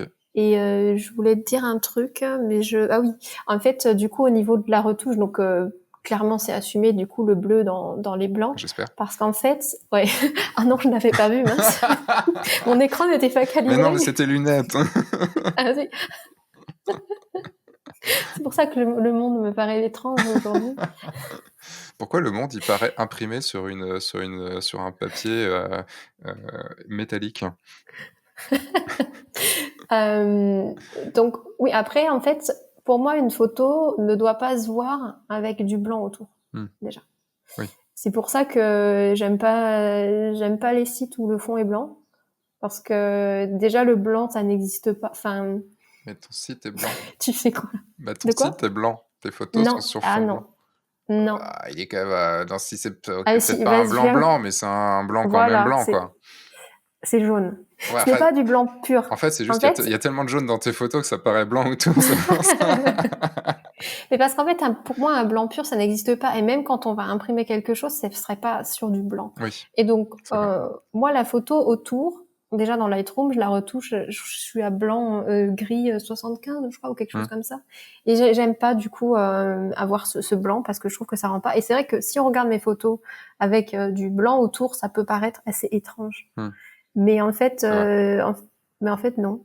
Enfin, en fait, non. Enfin, du coup, sur du gris, en fait, ou même, je sais pas, la peinture qu'on a au mur quand on accroche une photo, c'est pas blanc, en fait. Mmh. Rien n'est vraiment blanc. Oui, ça c'est ça. Enfin, comme rien n'est vraiment noir non plus, en fait, c'est ça le Ouais. mais Oui, mais du coup, enfin, sur le site, en fait, c'est vrai que quand on va regarder des fois des photos, en fait, tout autour c'est blanc et je trouve que ça met pas forcément bien en valeur les photos. Et finalement, si vous allez sur mon site, c'est vrai qu'on peut croire que c'est blanc mmh, parce que l'œil il va s'adapter à ça. Mais si vous faites c'est un coup de ça. pipette, vous allez voir, c'est pas vraiment blanc. Mmh. Et si vous faites la différence entre les deux teintes, vous allez bien voir qu'il y a vraiment une différence. Bah, je peux le voir là, j'ai un écran où c'est blanc à côté Et enfin, je mets une fenêtre qui est blanche à côté, oui, en effet, c'est pas blanc. Mais comment tu fais? Je suis désolé, c'est mon côté troll, mais comment tu fais pour avoir des photos en noir et blanc alors? Parce que c'est blanc. Quoi? Comment tu fais pour avoir des Ah mais photos en noir et non, blanc? non. Et d'ailleurs, j'avais fait une interview une fois où je disais que il y avait des couleurs dans le noir et blanc. Je vais réitérer mon propos. Non, je rigole. Non, Ouais. en fait, non, en fait, j'avais dit ça parce que je trouvais ça hyper intéressant de travailler sur les couleurs qui sont présentes dans le noir et blanc, les channels de couleurs, en fait. Mmh, Mais en fait, pour moi, il n'y a pas vraiment, enfin, dans mes photos, il n'y a pas vraiment de blanc. mmh. J'essaye qu'il n'y ait pas vraiment de blanc. Bah, pourtant, il y en Parce qu'en a fait, pour quand moi, ça existe pas. enfin, il y Tu a trouves beaucoup qu'il y en a? bah, ouais, il y a des je trouve, enfin, il y a pas mal de photos, bah, avec des fenêtres, et Ouais. forcément les fenêtres, ah, bah, il y a de la lumière. Enfin, je parle des noirs et blancs. Mais en fait, je suis désolé, je te pose ces questions, je peux sûrement paraître très chiant, c'est juste qu'en fait, j'essaye de comprendre, en fait, parce que comme c'est tellement affirmé pour toi, que j'essaye de et je pense que c'est devenu naturel pour toi, que du coup de l'expliquer, c'est pas facile. Parce que dire: «Bah, je veux des couleurs qui soient naturelles, qui soient» enfin moi c'est ce que je veux des couleurs qui soient plutôt naturelles. Alors, elles sont jamais naturelles dans le sens personne ne perçoit les couleurs de la même façon, mais on va dire que dans un spectre, de tolérance, mes couleurs sont plutôt naturelles, alors que toi tu vas dans des couleurs qui sont assumées de façon non naturelle. Et c'est pour ça, en fait, que j'essaye de comprendre et que je te pose ces questions-là, pour, parce que comme je trouve ça cohérent, comme je trouve, le travail d'Éric René, heu, cohérent, dans le côté, même, tu vois, sans Emile Moody, j'assume, enfin, tu vois, je l'ai dit une nouvelle fois, c'est bon. Je trouve son travail à lui, complètement cohérent, de sa tête, sans connaître le personnage, mais de sa tête à la photo. Je sens une cohérence et donc là, je me dis: «OK, j'ai aucun problème du tout avec ça». Je trouve même ça pas mal de ses photos très belles. Là, je peux rentrer dans ta tête, donc j'essaye de grappiller des choses pour comprendre, en fait. Donc je suis chiant. Bah, en fait, c'est vrai que comme tu dis, quand c'est quelque chose qu'on fait naturellement, finalement, c'est hyper dur à expliquer, Mmh, de comment on fait les choses et pourquoi on fait les choses. Après, moi, mon but, clairement, en mariage, c'est j'aime bien capturer ces instants qui sont beaux pour eux et leur mmh, retransmettre. Mais en fait, j'aime pas vraiment coller à 100% à la réalité. C'est-à-dire que si on scrolle dans ma partie Timeless Story mariage, mmh. qui est sur mon site, c'est vrai qu'il y a il y a des choses en fait de nos propres yeux, on verrait pas ça. Mmh. Mais moi, c'est pas ça mon but. Mon but, c'est vraiment de donner un côté artistique en fait à leur journée, à avoir une vision et à partager ma vision avec eux. D'ailleurs, quel est le type de client que tu as? Donc, le type de client qui apprécie ce genre de photos, heu et de cet univers, enfin, on va parler plus de cet univers que ce type de photo. Quel type de client c'est? Alors j'ai des clients qui ont, enfin assez variés en fait. J'en ai qui travaillent dans l'art, j'en ai qui travaillent dans la communication. Là j'ai une créatrice de robes, j'ai une créatrice de bijoux. Donc c'est quand même des gens qui évoluent dans des milieux où le visuel est important, je dirais, où ils travaillent dans la com, ou sinon c'est dans leur passion en fait. Mmh. Oui, des gens qui sont plutôt, on va dire, intéressés par l'image, quoi. Ouais, c'est Mmh. ça. Et donc du coup c'est vrai que lors des rendez-vous Skype, on parle pas mal de séries ou de films qu'ils aiment voir Mmh. et c'est vrai que c'est là qu'on se rend compte aussi qu'on a les mêmes goûts et c'est assez drôle parce que finalement, on se dit qu'ils nous choisissent pas par hasard, quoi. Mmh. Sans même avoir évoqué le type de série des fois que j'aime sur mon site, et c'est hyper intéressant, ouais. Parce que en fait, actuellement, je suis désolé, j'enchaîne un petit peu, enfin, c'est pas que j'enchaîne, c'est que je mixe un peu le côté marketing et le côté photo. C'est des gens qui viennent te contacter, tu as, je pense, beaucoup moins de démarchage à faire maintenant, c'est plutôt des gens qui viennent te contacter? Ouais, exactement. Et comment ils te trouvent, en fait? C'est que que via internet ou plus par du bouche à oreille? Alors du coup, le bouche à oreille, ça va un peu moins fonctionner entre guillemets pour moi parce qu'en fait, comme j'ai un style qui est vraiment, comme tu disais, clivant, finalement, ça correspond, on va dire, à moins de personnes Mmh. de leur entourage. C'est-à-dire que ça m'arrive très peu de faire le mariage d'un couple et de faire après leur couple d'amis parce qu'ils n'ont pas forcément 100% les mêmes goûts, même s'ils évoluent dans les mêmes univers. Ça m'arrive pas énormément. Merci, Donc j'ai merci de dire ça. Putain, mais je me sentais tellement à part, tu vois? J'entends tous les photographes dire: «Ah non, mais quand tu rentres dans une bande d'amis, c'est bon, après, tous les autres qui se marient font appel à toi et tout». Alors, moi, ça fait très, très longtemps que ça m'est pas arrivé. Depuis que je suis très clivant, aussi sur mes prix, mais depuis que je suis très clivant, ça m'arrive plus et j'étais là: «Mais je suis pas normal, en fait!» Mais non, mais c'est vrai que c'est super important de l'aborder parce qu'en fait, enfin, ouais, du coup, tu es la seule personne à me l'avoir dit parce que jusque-là, j'ai pas trop ce retour non plus. Mmh. Donc c'est vrai qu'on se sent peut-être un petit peu comme à part, quoi. Se Mmh. dire, ouais, pourquoi? Ben voilà, pour cette raison, en fait.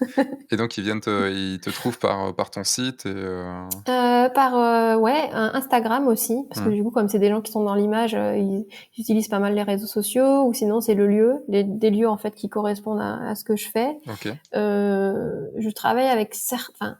Je travaille pas de manière régulière avec des wedding planners, mais j'ai des fois des wedding planners qui me recommandent. Mmh. Mais c'est vraiment très peu. Et sinon, ouais, Google. Mais quand tu dis Google, des même lieux, si je suis pas encore bien référencée. quand tu Ça arrive, ça arrive. ouais, mais tu as 2 sites, c'est pour ça aussi. Quand tu dis des lieux, c'est que tu es en partenariat avec des lieux? Malgré moi.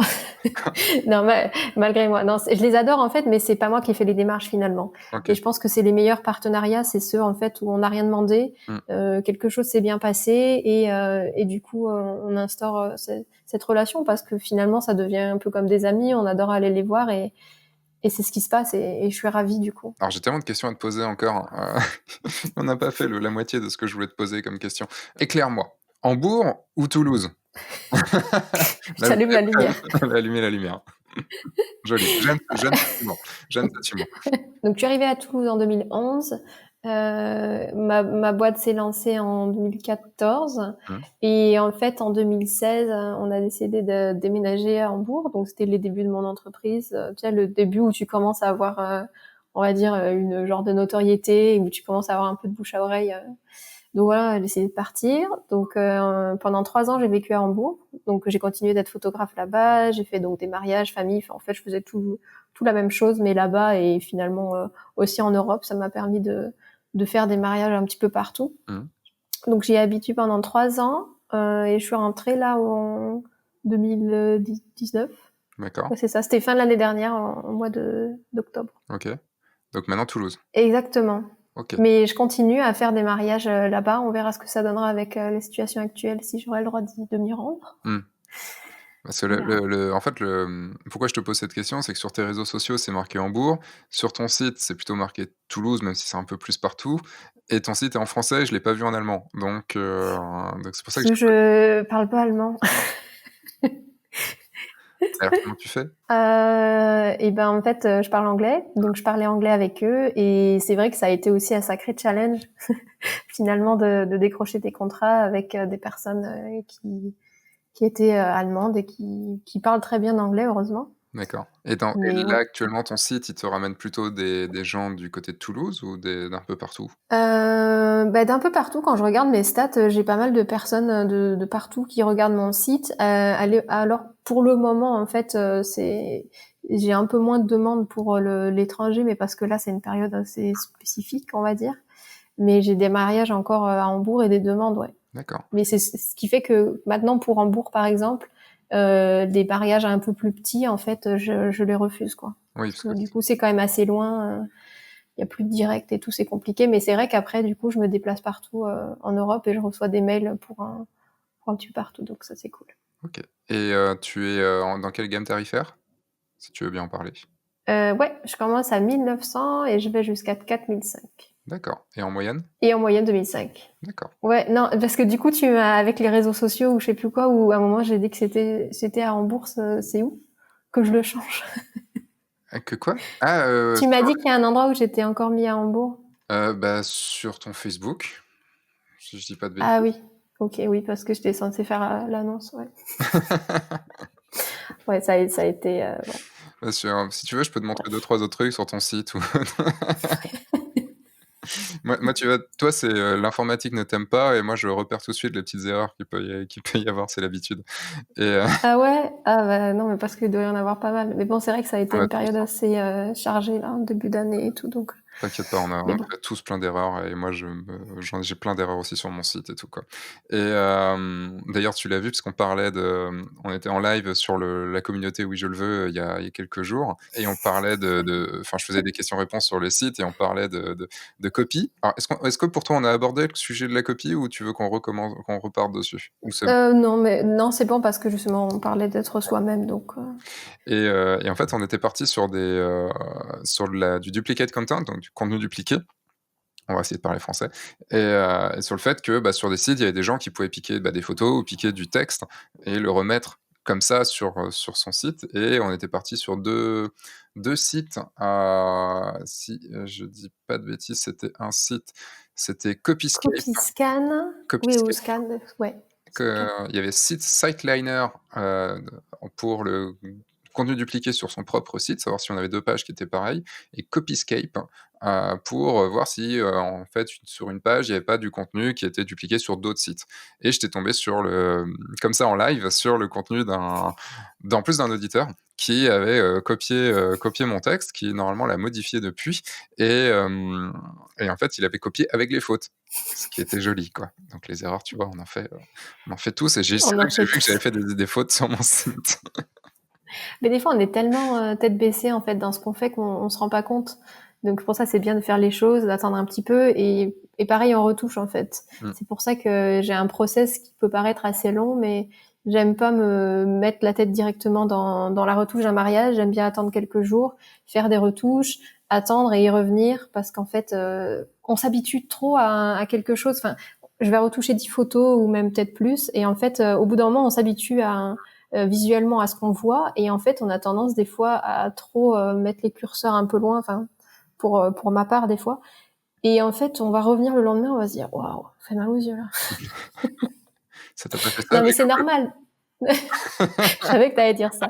Non mais en fait c'est normal, et je pense que ça le fait à tout le monde, parce qu'en fait quand on est trop dedans, au bout d'un moment Non, mais c'est vrai, ça marche aussi, bah, ça marche partout, hein, mais dans le son, alors je suis pas très calé sur le son, mais pour avoir discuté avec quelques ingénieurs du son, tu es obligé en fait, tes oreilles s'habituent et tu entends plus le truc, tu n'entends plus ce petit problème qu'il peut y avoir et tu es obligé de sortir 10, 15, 20 minutes, 2 heures et revenir et là, ça va te sauter, aux oreilles et c'est pareil pour c'est le comme l'odorat en fait. Au bout d'un moment, les sens ils saturent, et donc il faut réussir à se couper pour revenir.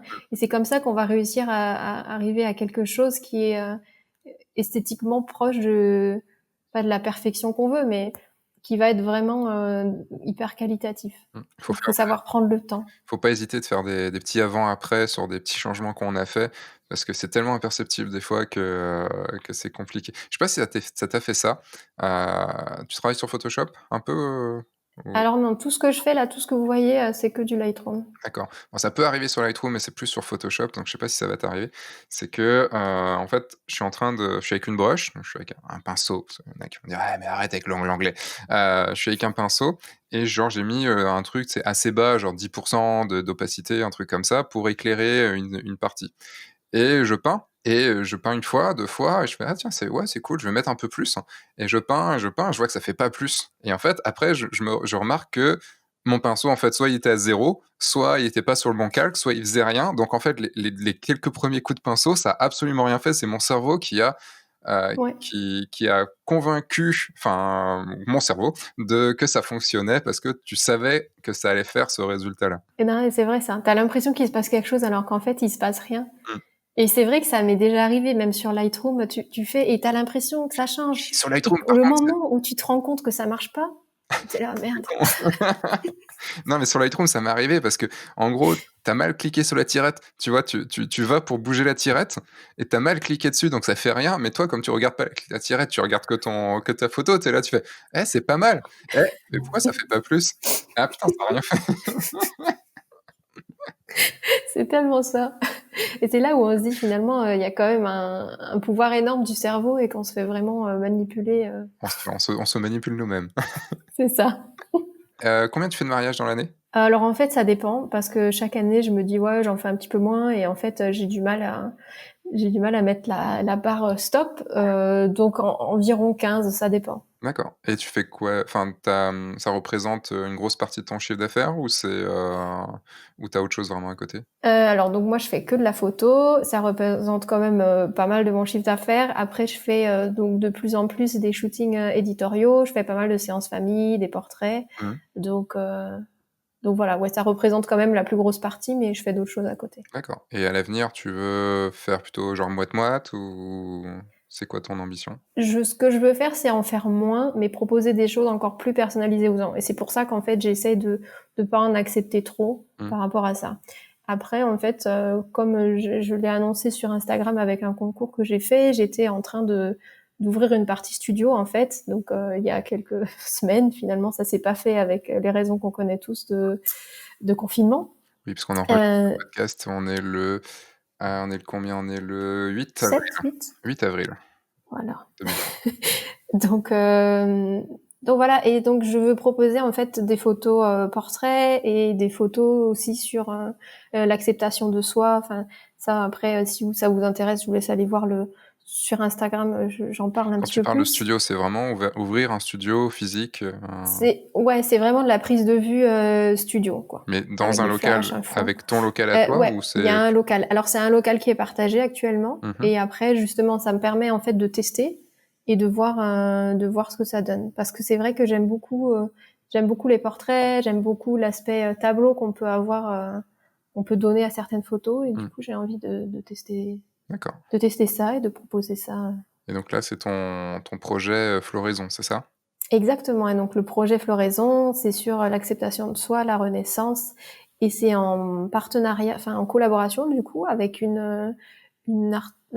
artisan. Je sais pas si ça se dit au féminin. Mmh, je crois pas, enfin, ouais, C'est une bête. artisane. Ouais, on va dire une artisane, allez. On féminise tout de toute façon. C'est Voilà. parti. Donc en fait, elle crée des fleurs en papier, et là, ce sont des fleurs géantes. D'accord. Donc c'est vraiment un travail artistique, et je trouvais ça hyper intéressant de mêler en fait deux travail artistique pour donner un univers assez onirique Mmh, et qui soit unique pour les gens. Donc carrément. Et ça rend plutôt bien et vraiment l'aspect peinture dont tu parlais, eh ben, merci. Pinterest, tu as un lien vers ton Pinterest. Alors c'est Mhm. vraiment une question que je vais te poser parce que Pinterest, j'y pine que dalle et pour faire la blague de merde, est-ce que ça sert vraiment? Parce que pour moi, Pinterest, ça a plutôt toujours été un truc pour, genre, mettre comment dire? De faire des espèces de mood boards, des choses comme ça pour, se rappeler de certaines photos et autres pour soi, pour sa propre inspiration. Est-ce que ça marche vraiment pour, récolter des clients? Enfin, récupérer des clients? Alors, en toute transparence, pour le moment, j'ai pas eu de clients qui sont arrivés avec Pinterest, mais ça peut être intéressant en termes de référencement quand Mmh. même, parce que du coup, on peut épingler nos photos de notre site directement sur des tableaux sur Pinterest. Mmh. Et ce que j'aime aussi avec ça, c'est que ça plonge encore les gens, encore une fois, dans mon univers. Donc, s'ils vont voir sur mon Pinterest, ils vont voir aussi les choses que j'aime. Mmh. Et en fait, du coup, ça va avoir, il va y avoir un écho avec eux s'ils aiment les mêmes choses. Et Et ça permet en fait aux gens de me connaître encore mieux. et tu sens que les gens y vont? Enfin, que ta Et clientèle y va? je sais pas, parce que je sais qu'avant je donnais un lien dans les mails. Là, je l'ai intégré directement sur la page d'accueil. Mmh. Je sais pas. Je sais que j'ai des clients qui s'abonnent directement. Je D'accord. sais pas encore. J'ai pas encore demandé, mais je me suis dit que si tu vois, il y a des gens qui sont curieux, ils peuvent avoir. Je me Mmh. dis que c'est toujours bien d'avoir une possibilité d'aller voir au-delà s'il y a des personnes qui sont intéressées. Ouais, après le problème, c'est que si tu te dis toujours si, ça offre une possibilité supplémentaire, mais il y a un moment, tu peux pas tout gérer parce qu'il y a aussi le fait de enfin, c'est bien beau d'ouvrir un Pinterest, mais il faut aussi le gérer. Toi, tu as mis pas mal de choses dessus, mais enfin, tu sais, on va ouvrir genre: «Tiens, on va ouvrir une page Facebook» et au final, on va rien mettre dessus parce que ça nous fait chier, quoi. C'est ça le Ouais, mais après le Pinterest, en fait, enfin, tu vois, ça fait hyper longtemps là que j'ai rien mis dessus, mais il y a quand même énormément de contenu. mmh, Après, moi, j'aime bien y aller juste aussi pour le plaisir des yeux, parce que j'adore le côté visuel. mmh. Et tu vois, ça prend pas de temps sinon d'aller, tu vois, sur Pinterest, dans ton accueil, t'as des choses qui te plaisent, tu les épingles, t'en épingles trois et hop. D'accord. En Ouais. fait, c'est pas du tout le même process qu'on va avoir sur Instagram ou sur Facebook, où là, c'est à toi de mettre du contenu. Mmh. Sur Pinterest, tu peux repartager finalement le contenu des autres en les épinglant sur un board. OK. ou sinon tu peux mettre de ton site web. Mais je sais pas, ça a pas du tout, je trouve, la même visée. Parce que toi, j'ai vu qu'il y avait quand même beaucoup, beaucoup de photos à toi que tu avais mises dessus. Peut-être oui, j'ai dans l'onglet My Work, non? J'ai voulu ouvrir ton Pinterest et ça a fait complètement bugger l'application, donc on a dû arrêter d'enregistrer et repartir l'enregistrement. Bah, ça me donne vachement envie d'aller sur Pinterest. Non, donc comme tu disais, il y a beaucoup d'images et il y en a pas des masses, mais enfin moi je trouve, hein, après ça tout dépend, tout est relatif, mais si vous fouinez bien sur ça, en fait, vous verrez à la fin, il y a peut-être une ou deux photos qui ressemblent pas trop à ce que je fais maintenant, qui étaient plus ce que je faisais avant. Et Genre la femme enceinte. oui, voilà. Hmm. C'est la photo la plus repartagée de mon compte. Et ça correspond pas trop. Alors après, si tu es sur cette page, je pense que tu dois peut-être voir une photo avec deux filles Oui. Qui s'enlacent. Juste Enfin, au-dessus, deux ouais. enfants, je veux dire. C'est des sœurs. Et finalement, c'est cette photo-là qui m'a fait me dire, mais ouais, pourquoi en fait, parce que ça, c'était le travail personnel. Pourquoi est-ce que j'adapte pas ça plus à ce que je fais sur la partie pro? Donc ça, c'était 2000... je sais plus quand est-ce que j'ai shooté ça, mais c'était assez vieux. Et en fait, je me suis dit, ok, je pars sur ça parce que c'est ça qui me plaît finalement, et je pars sur ça avec mes clients. D'accord. Alors j'ai pu voir sur Pinterest du coup que tu as shooté May, une modèle qui s'appelle May, Oui, oui. qui est enfin ça fait longtemps que je l'ai pas vue, mais qui a été très très présente dans ma vie de photographe. Donc ça fait plaisir Ouais. de la revoir avec toutes ces taches de rousseur que tu Tellement as ça. mis à Ah, je fond, à fond, à kiffe. fond. C'est J'en ai marrant. pas rajouté, promis. Non mais tu les as accentués un petit peu quand même. Après, en fait, il y a un moment où je travaillais vraiment justement sur les taches de rousseur, et je sais pas si c'est une photo en noir et blanc que tu vois. Il y a les deux, mais c'est plus la noir et blanc où on voit vraiment Ouais. beaucoup les.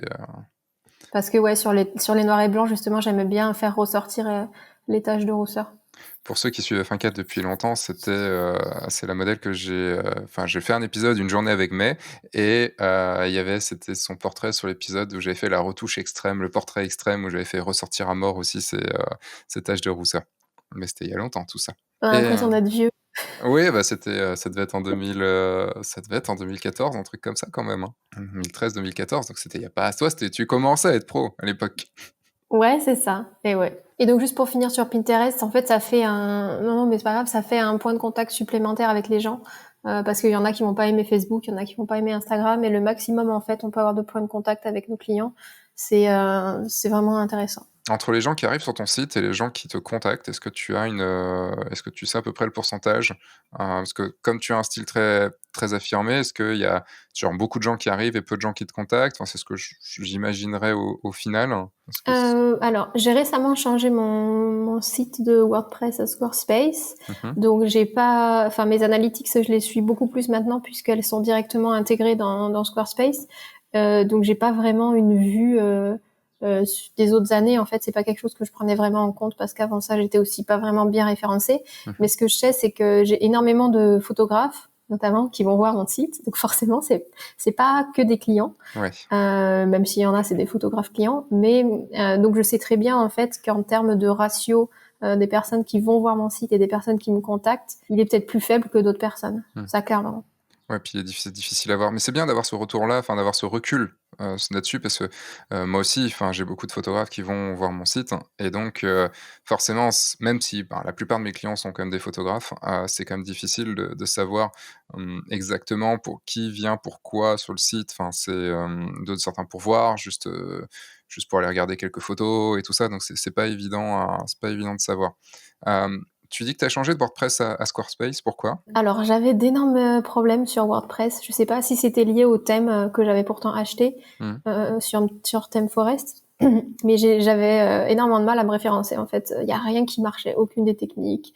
Donc du coup en fait, j'ai un copain qui travaille donc, enfin qui est photographe, qui fait aussi du référencement, qui est David Mazo, avec qui on a discuté de ça, et il m'a dit écoute, tu devrais passer chez Squarespace. Et donc il m'a aidé en fait. Enfin j'ai travaillé avec lui pour m'aider à passer sur Squarespace. Et ce qui a motivé du coup, c'était les raisons SEO. Et c'est vrai que quand je regarde du coup ce qu'on a travaillé ensemble et le résultat aujourd'hui, que en l'espace de moins de 3 mois, je passe de au-delà du centième, de la centième page à deuxième page, Ouais, c'est il y a pas trop du mal.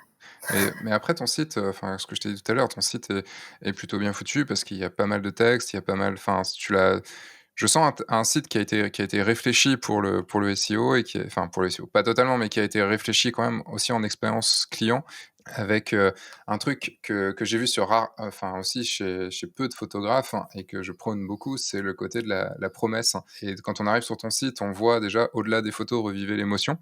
Donc on sent déjà comme une promesse que tu vas leur donner et quand, par exemple, tu vas dans votre histoire, tu as directement une photo et être photographe pour vous, c'est être à votre côté, dans tous les moments importants de vos vies et en fait, pareil, ça aussi, c'est une promesse et c'est des choses qu'on voit. C'est pas la photo qui est le plus important, en fait, c'est enfin, pour moi, c'est il y a une photo, mais c'est le texte qui est dessus, qui va, comment dire? Parler au à ton futur client et à le séduire, qui va le séduire ou pas le séduire. Ça, c'est comment tu as réfléchi tout ça? Est-ce que c'est avec David que tu as géré ça ou c'est comme ça? Non, ça c'est comme ça. Et c'est vrai que c'est marrant parce que du coup tu le pointes là ici, mais j'ai jamais vraiment réfléchi à me dire oh tiens, faut que j'aille faire une page de vente de ouf. En fait, je pense que ça c'est juste venu de lui-même en fait. Mmh. En me disant il faut que mon site il soit quand même convaincant, mais je me suis pas dit tiens bon bah je vais me renseigner comment on fait une page de vente, je vais regarder le wording qu'il faut utiliser. Mmh. C'est juste je me suis dit parce qu'en fait, à la base, tu vois, c'est qu'en termes de, comment est-ce qu'on dit, de design, ils mettent, tu vois, genre une photo et un texte dessus. Et je me suis dit bon bah, ce serait bien que je trouve une phrase à mettre sur le truc, ça fait plus joli, Mmh. tu vois. En fait, c'est vrai et c'est vraiment pas quelque chose où je me suis dit tiens, faut que ça soit à mort centré business sur la question de l'utilisateur et le convaincre. Et du coup, c'est intéressant que tu dis ça parce que je me rends compte finalement que je suis dans la bonne voie en faisant ça, que j'ai fait un peu malgré moi, quoi. Bah, il y a des choses, évidemment, il y a des choses à améliorer et tout ça, quoi, mais c'est déjà une très bonne chose parce que beaucoup de photographes, par exemple, quand tu arrives sur leur site, c'est, «photographe de mariage». OK, mais encore. Enfin, tu sais, ils disent: «Ouais, mais j'ai une belle photo». OK, mais normalement, tous les photographes ont une belle photo pour commencer sur leur site et la photo est importante, mais ce que tu vas mettre en texte est aussi important. Mais du coup, c'est drôle parce que tu as mis des choses en place, qui sont quand même vachement apparentées, marketing, sans vraiment Sans m'en rendre compte. sans t'en rendre compte, mais ça doit venir de quelque part. C'est que ça tu dû entendre des choses à certains endroits et qui ont fait tilt et Alors forcément, vu que du coup je me forme sans arrêt, c'est vrai que c'est un discours que j'entends, que j'ai dû intégrer sans me rendre compte. Ce que j'ai vraiment là où j'ai vraiment prêté attention, c'est le wording. mmh, Vraiment avoir quelque chose qui soit différent. Vraiment la différenciation, comme je l'avais dit tout à l'heure, c'est quelque chose qui est primordial pour moi. Et je pense que ça passe aussi par les textes qu'on écrit sur son site. Il y a pas mal de personnes donc comme toi qui me disent que oui, il y a pas mal de bleu dans notre lumière et dans mes photos. Mais en fait, c'est parce que l'œil aussi est pas habitué à voir ça. Mais parce qu'en fait, moi, je remarque qu'il y a beaucoup de photographes qui ont beaucoup de magenta sur l'ensemble de la photo. Mais mmh, en fait, l'œil s'habitue. Enfin, c'est beaucoup plus habituel pour lui de voir ce genre de teinte et en fait, il s'en rend même pas compte. Et c'est ouais. du coup, c'est assez marrant parce qu'en fait, des fois, des personnes me disent ça et en fait, des fois, je vois dans leurs photos que c'est total magenta. Mmh. Tu vois ce que je veux dire, en fait? D'accord. Après, toi, tu as du bleu, mais dans le côté, dans du blanc solarisé.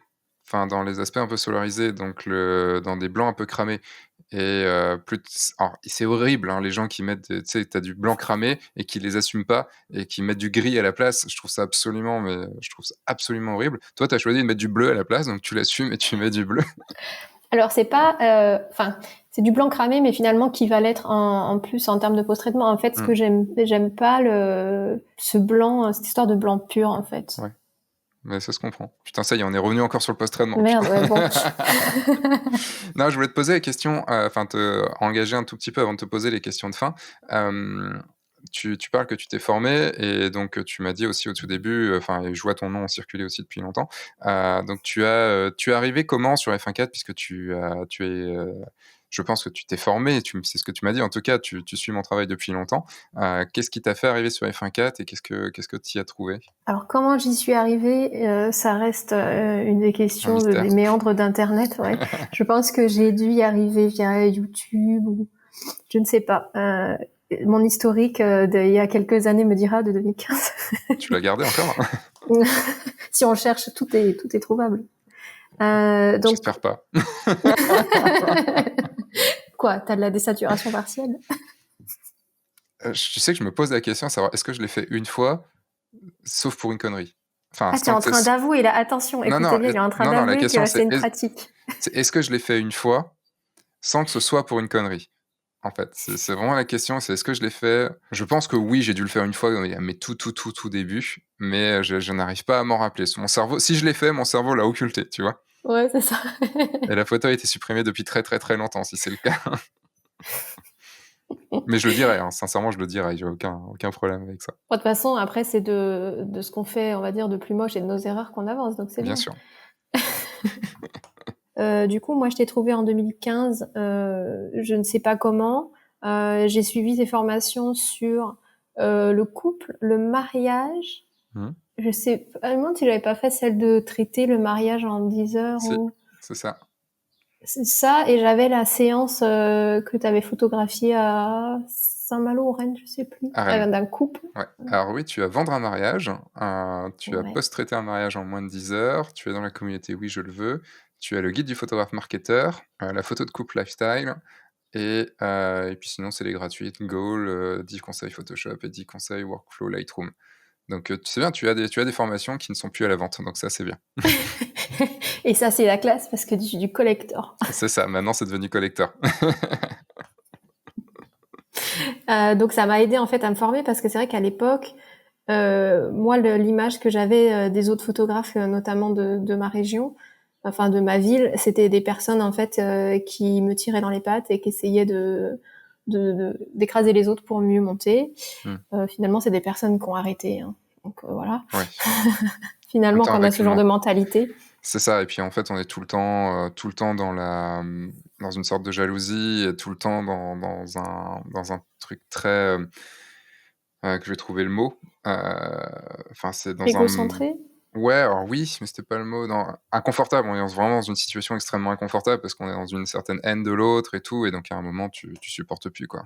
Et donc, enfin moi je sais que du coup par rapport à ça, mes débuts du coup ont été assez difficiles pour savoir où me former, comment apprendre des nouvelles choses, avoir un cercle d'autres photographes avec qui échanger.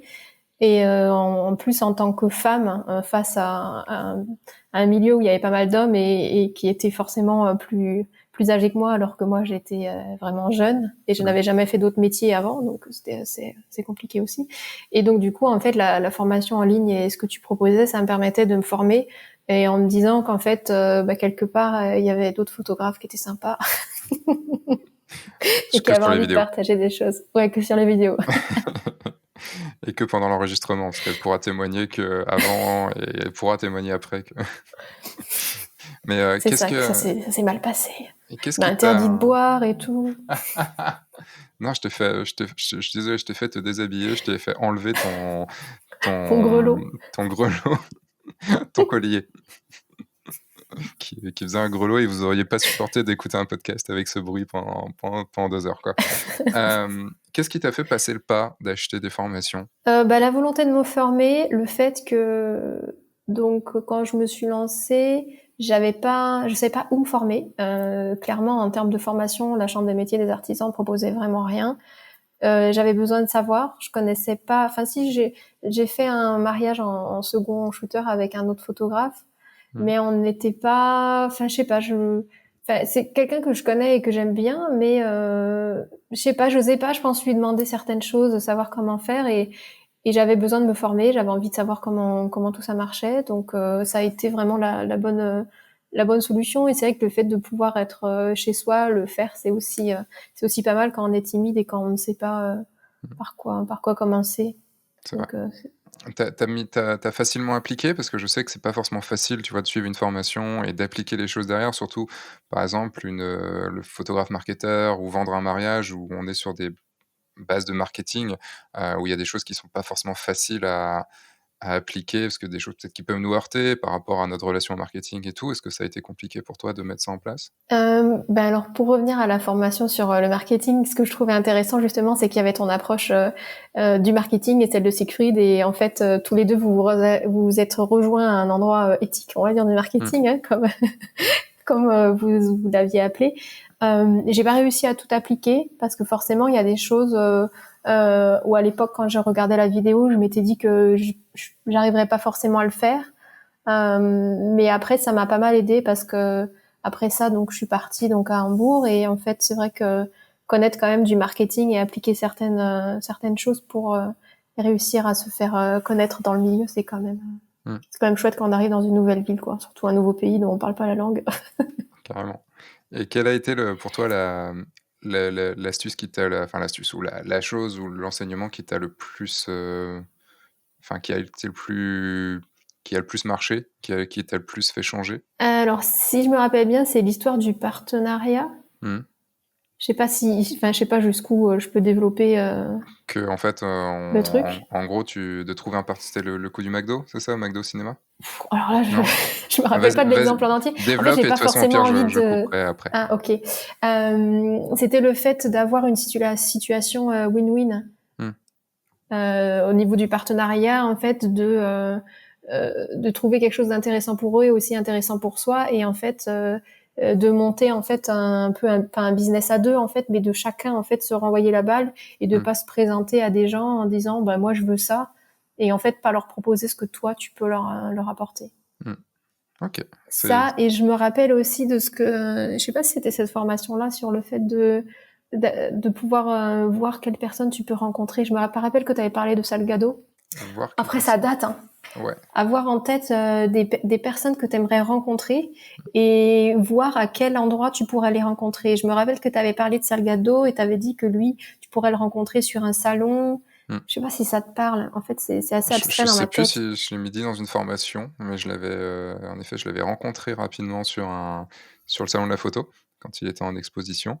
Ça a pas été plus loin malheureusement, mais parce que c'est des gens pas forcément faciles à approcher, oui, mais Approcher, passer du temps avec garder eux, le c'est contact. pas forcément facile parce qu'ils sont tellement sollicités dans tous les sens que je comprends tout à fait. Mais c'est oui, je vois plus exactement le C'était truc, faire la liste de personnes. que tu as envie de rencontrer et de Oui, ou qui pouvaient t'aider dans ton business, je sais plus exactement. Mais c'est vrai qu'après, tu vois, il y a pas mal de choses en fait que j'apprends dans des formations, et après en fait ça s'intègre, et mmh. tu vois, pour te ressortir exactement ce que c'était, c'est assez compliqué. Mais Puis c'est normal, de toute façon, c'est fait pour ça, en fait. Et tu disais que tu avais une dernière question là-dessus, tu disais que tu avais suivi pas mal de formations. Ça n'a pas été trop compliqué de suivre beaucoup de formations? Parce que je trouve des fois compliqué d'en suivre plein et de les appliquer. Parce que si on en suit plein, au final, on les applique pas forcément parce que ça demande du temps pour appliquer une formation. et au final, c'est du temps de perdu. Après, j'ai un peu ce problème de boulimie d'informations. En fait, j'ai besoin d'apprendre plein de choses, et j'ai toujours cette volonté qui est jamais rassasiée, ouais, de savoir, de connaître, d'apprendre. Et donc D'accord. c'est vrai que des fois c'est un peu plus dur d'appliquer en fait ce que j'apprends parce que j'ai envie d'apprendre quelque chose d'autre directement, Mmh. alors qu'en fait c'est pas encore intégré et qu'il faut travailler dessus. Oui, c'est pas Donc vraiment appris, c'est entendu, mais c'est pas appris, quoi. exactement, ouais. Mmh. Donc ça c'est un peu plus dur. Donc c'est vrai qu'en fait sur certaines formations peut-être qu'il faudrait avoir des parties un peu plus exercices, comme du coup ce que tu avais commencé à faire dans la Mmh. communauté Oui je le veux, avec des exercices que j'ai pas eu le temps de faire encore. Bah, bravo. J'avoue. C'est Bah, ma page à ensuite propos est faite, hein. oui. Bah, non, tu es passé dans hier ou pas? Parce que il faut que j'enregistre celui d'aujourd'hui encore. Mais, non, tu es pas passé dans celui d'hier? Non, Parce que j'ai non, pas corrigé la encore. page à propos. J'ai corrigé des à propos. Ah, faut que j'aille voir. Je crois pas, mais non, je crois pas que tu sois passé. Mais parce que je pouvais pas, vous êtes au moins 15-20 à avoir mis votre page à propos, donc, je pouvais pas non plus, corriger tout le monde. Ouais, bah oui, c'est clair. Non, mais Enfin, même, il pas faut que j'aille corriger, voir mais demander. les dernières vidéos, ouais. Bah, dès qu'on a coupé ensemble, je fais la nouvelle vidéo d'aujourd'hui. Ouais, faut pas finir trop tard. Non. À 23h59. Ce sera en ligne au moins. Vite fait, parce qu'on est déjà très, très loin dans le podcast, les 3 dernières questions. C'est les 3 questions de fin. Alors, tu peux y répondre rapidement. Normalement, tu peux y répondre rapidement, mais si tu as envie de développer, n'hésite pas. 3 questions.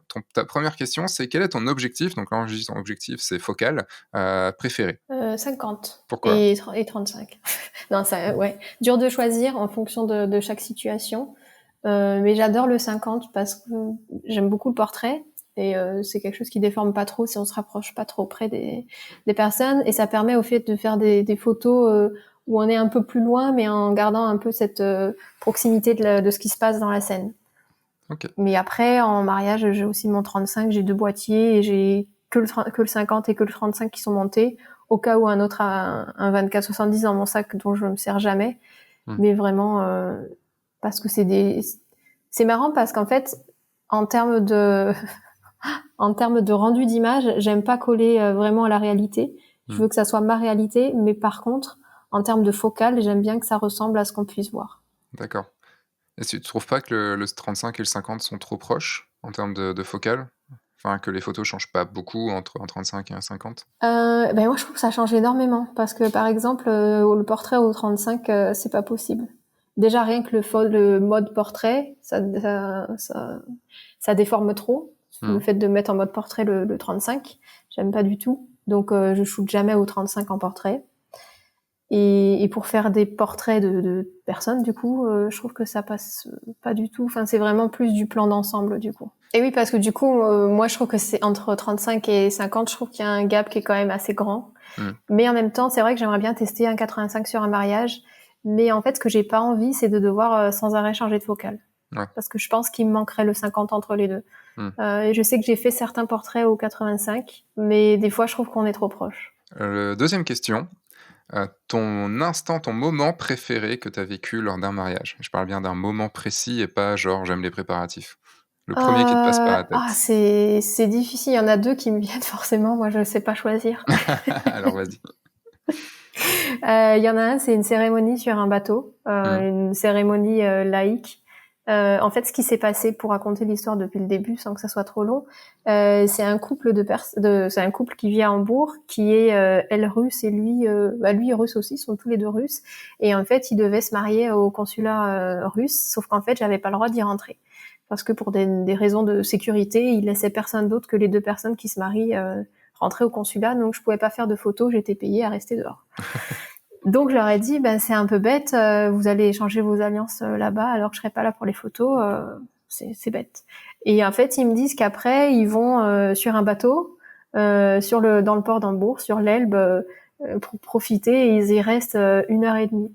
Je leur dis, mais pourquoi est-ce qu'à ce moment-là vous allez pas sur le bateau échanger les alliances aussi, ça serait top. Et en fait, c'est ce qui s'est passé. Ils étaient une dizaine à peine et ils ont organisé une petite cérémonie. Enfin, c'est même pas une petite cérémonie, ils se sont mis là à un moment donné, ils ont fait des échanges, ils ont fait une espèce de mini rituel et ils ont échangé leurs alliances. Et c'était juste canon le résultat, quoi.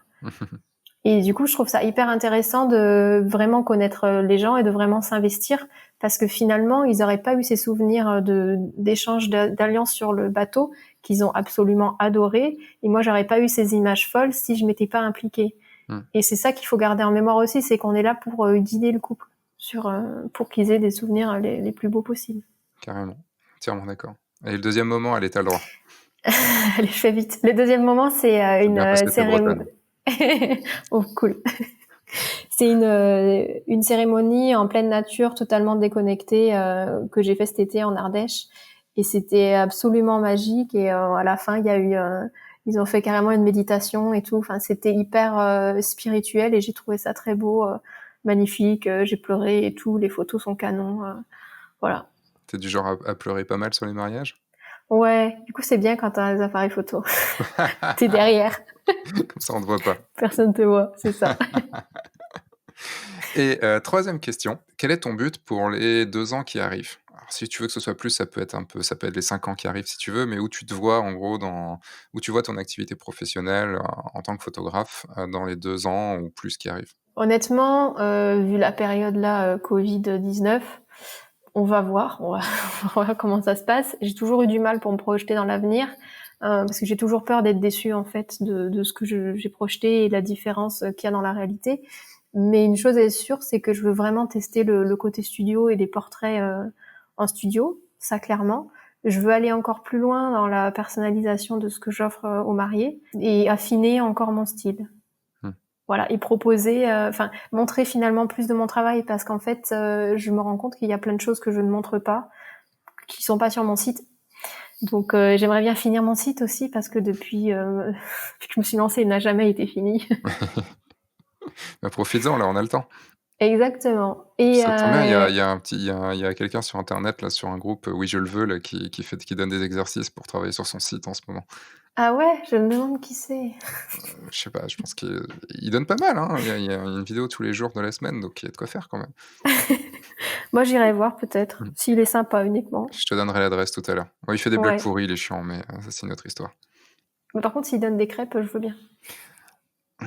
Alors, c'est difficile d'envoyer par la poste en ce moment, mais il C'est s'est vrai. essayé hier à faire des crêpes, blé noir chez lui et c'était pas si mauvais que ça sans avoir une bilique à disposition. Donc voilà.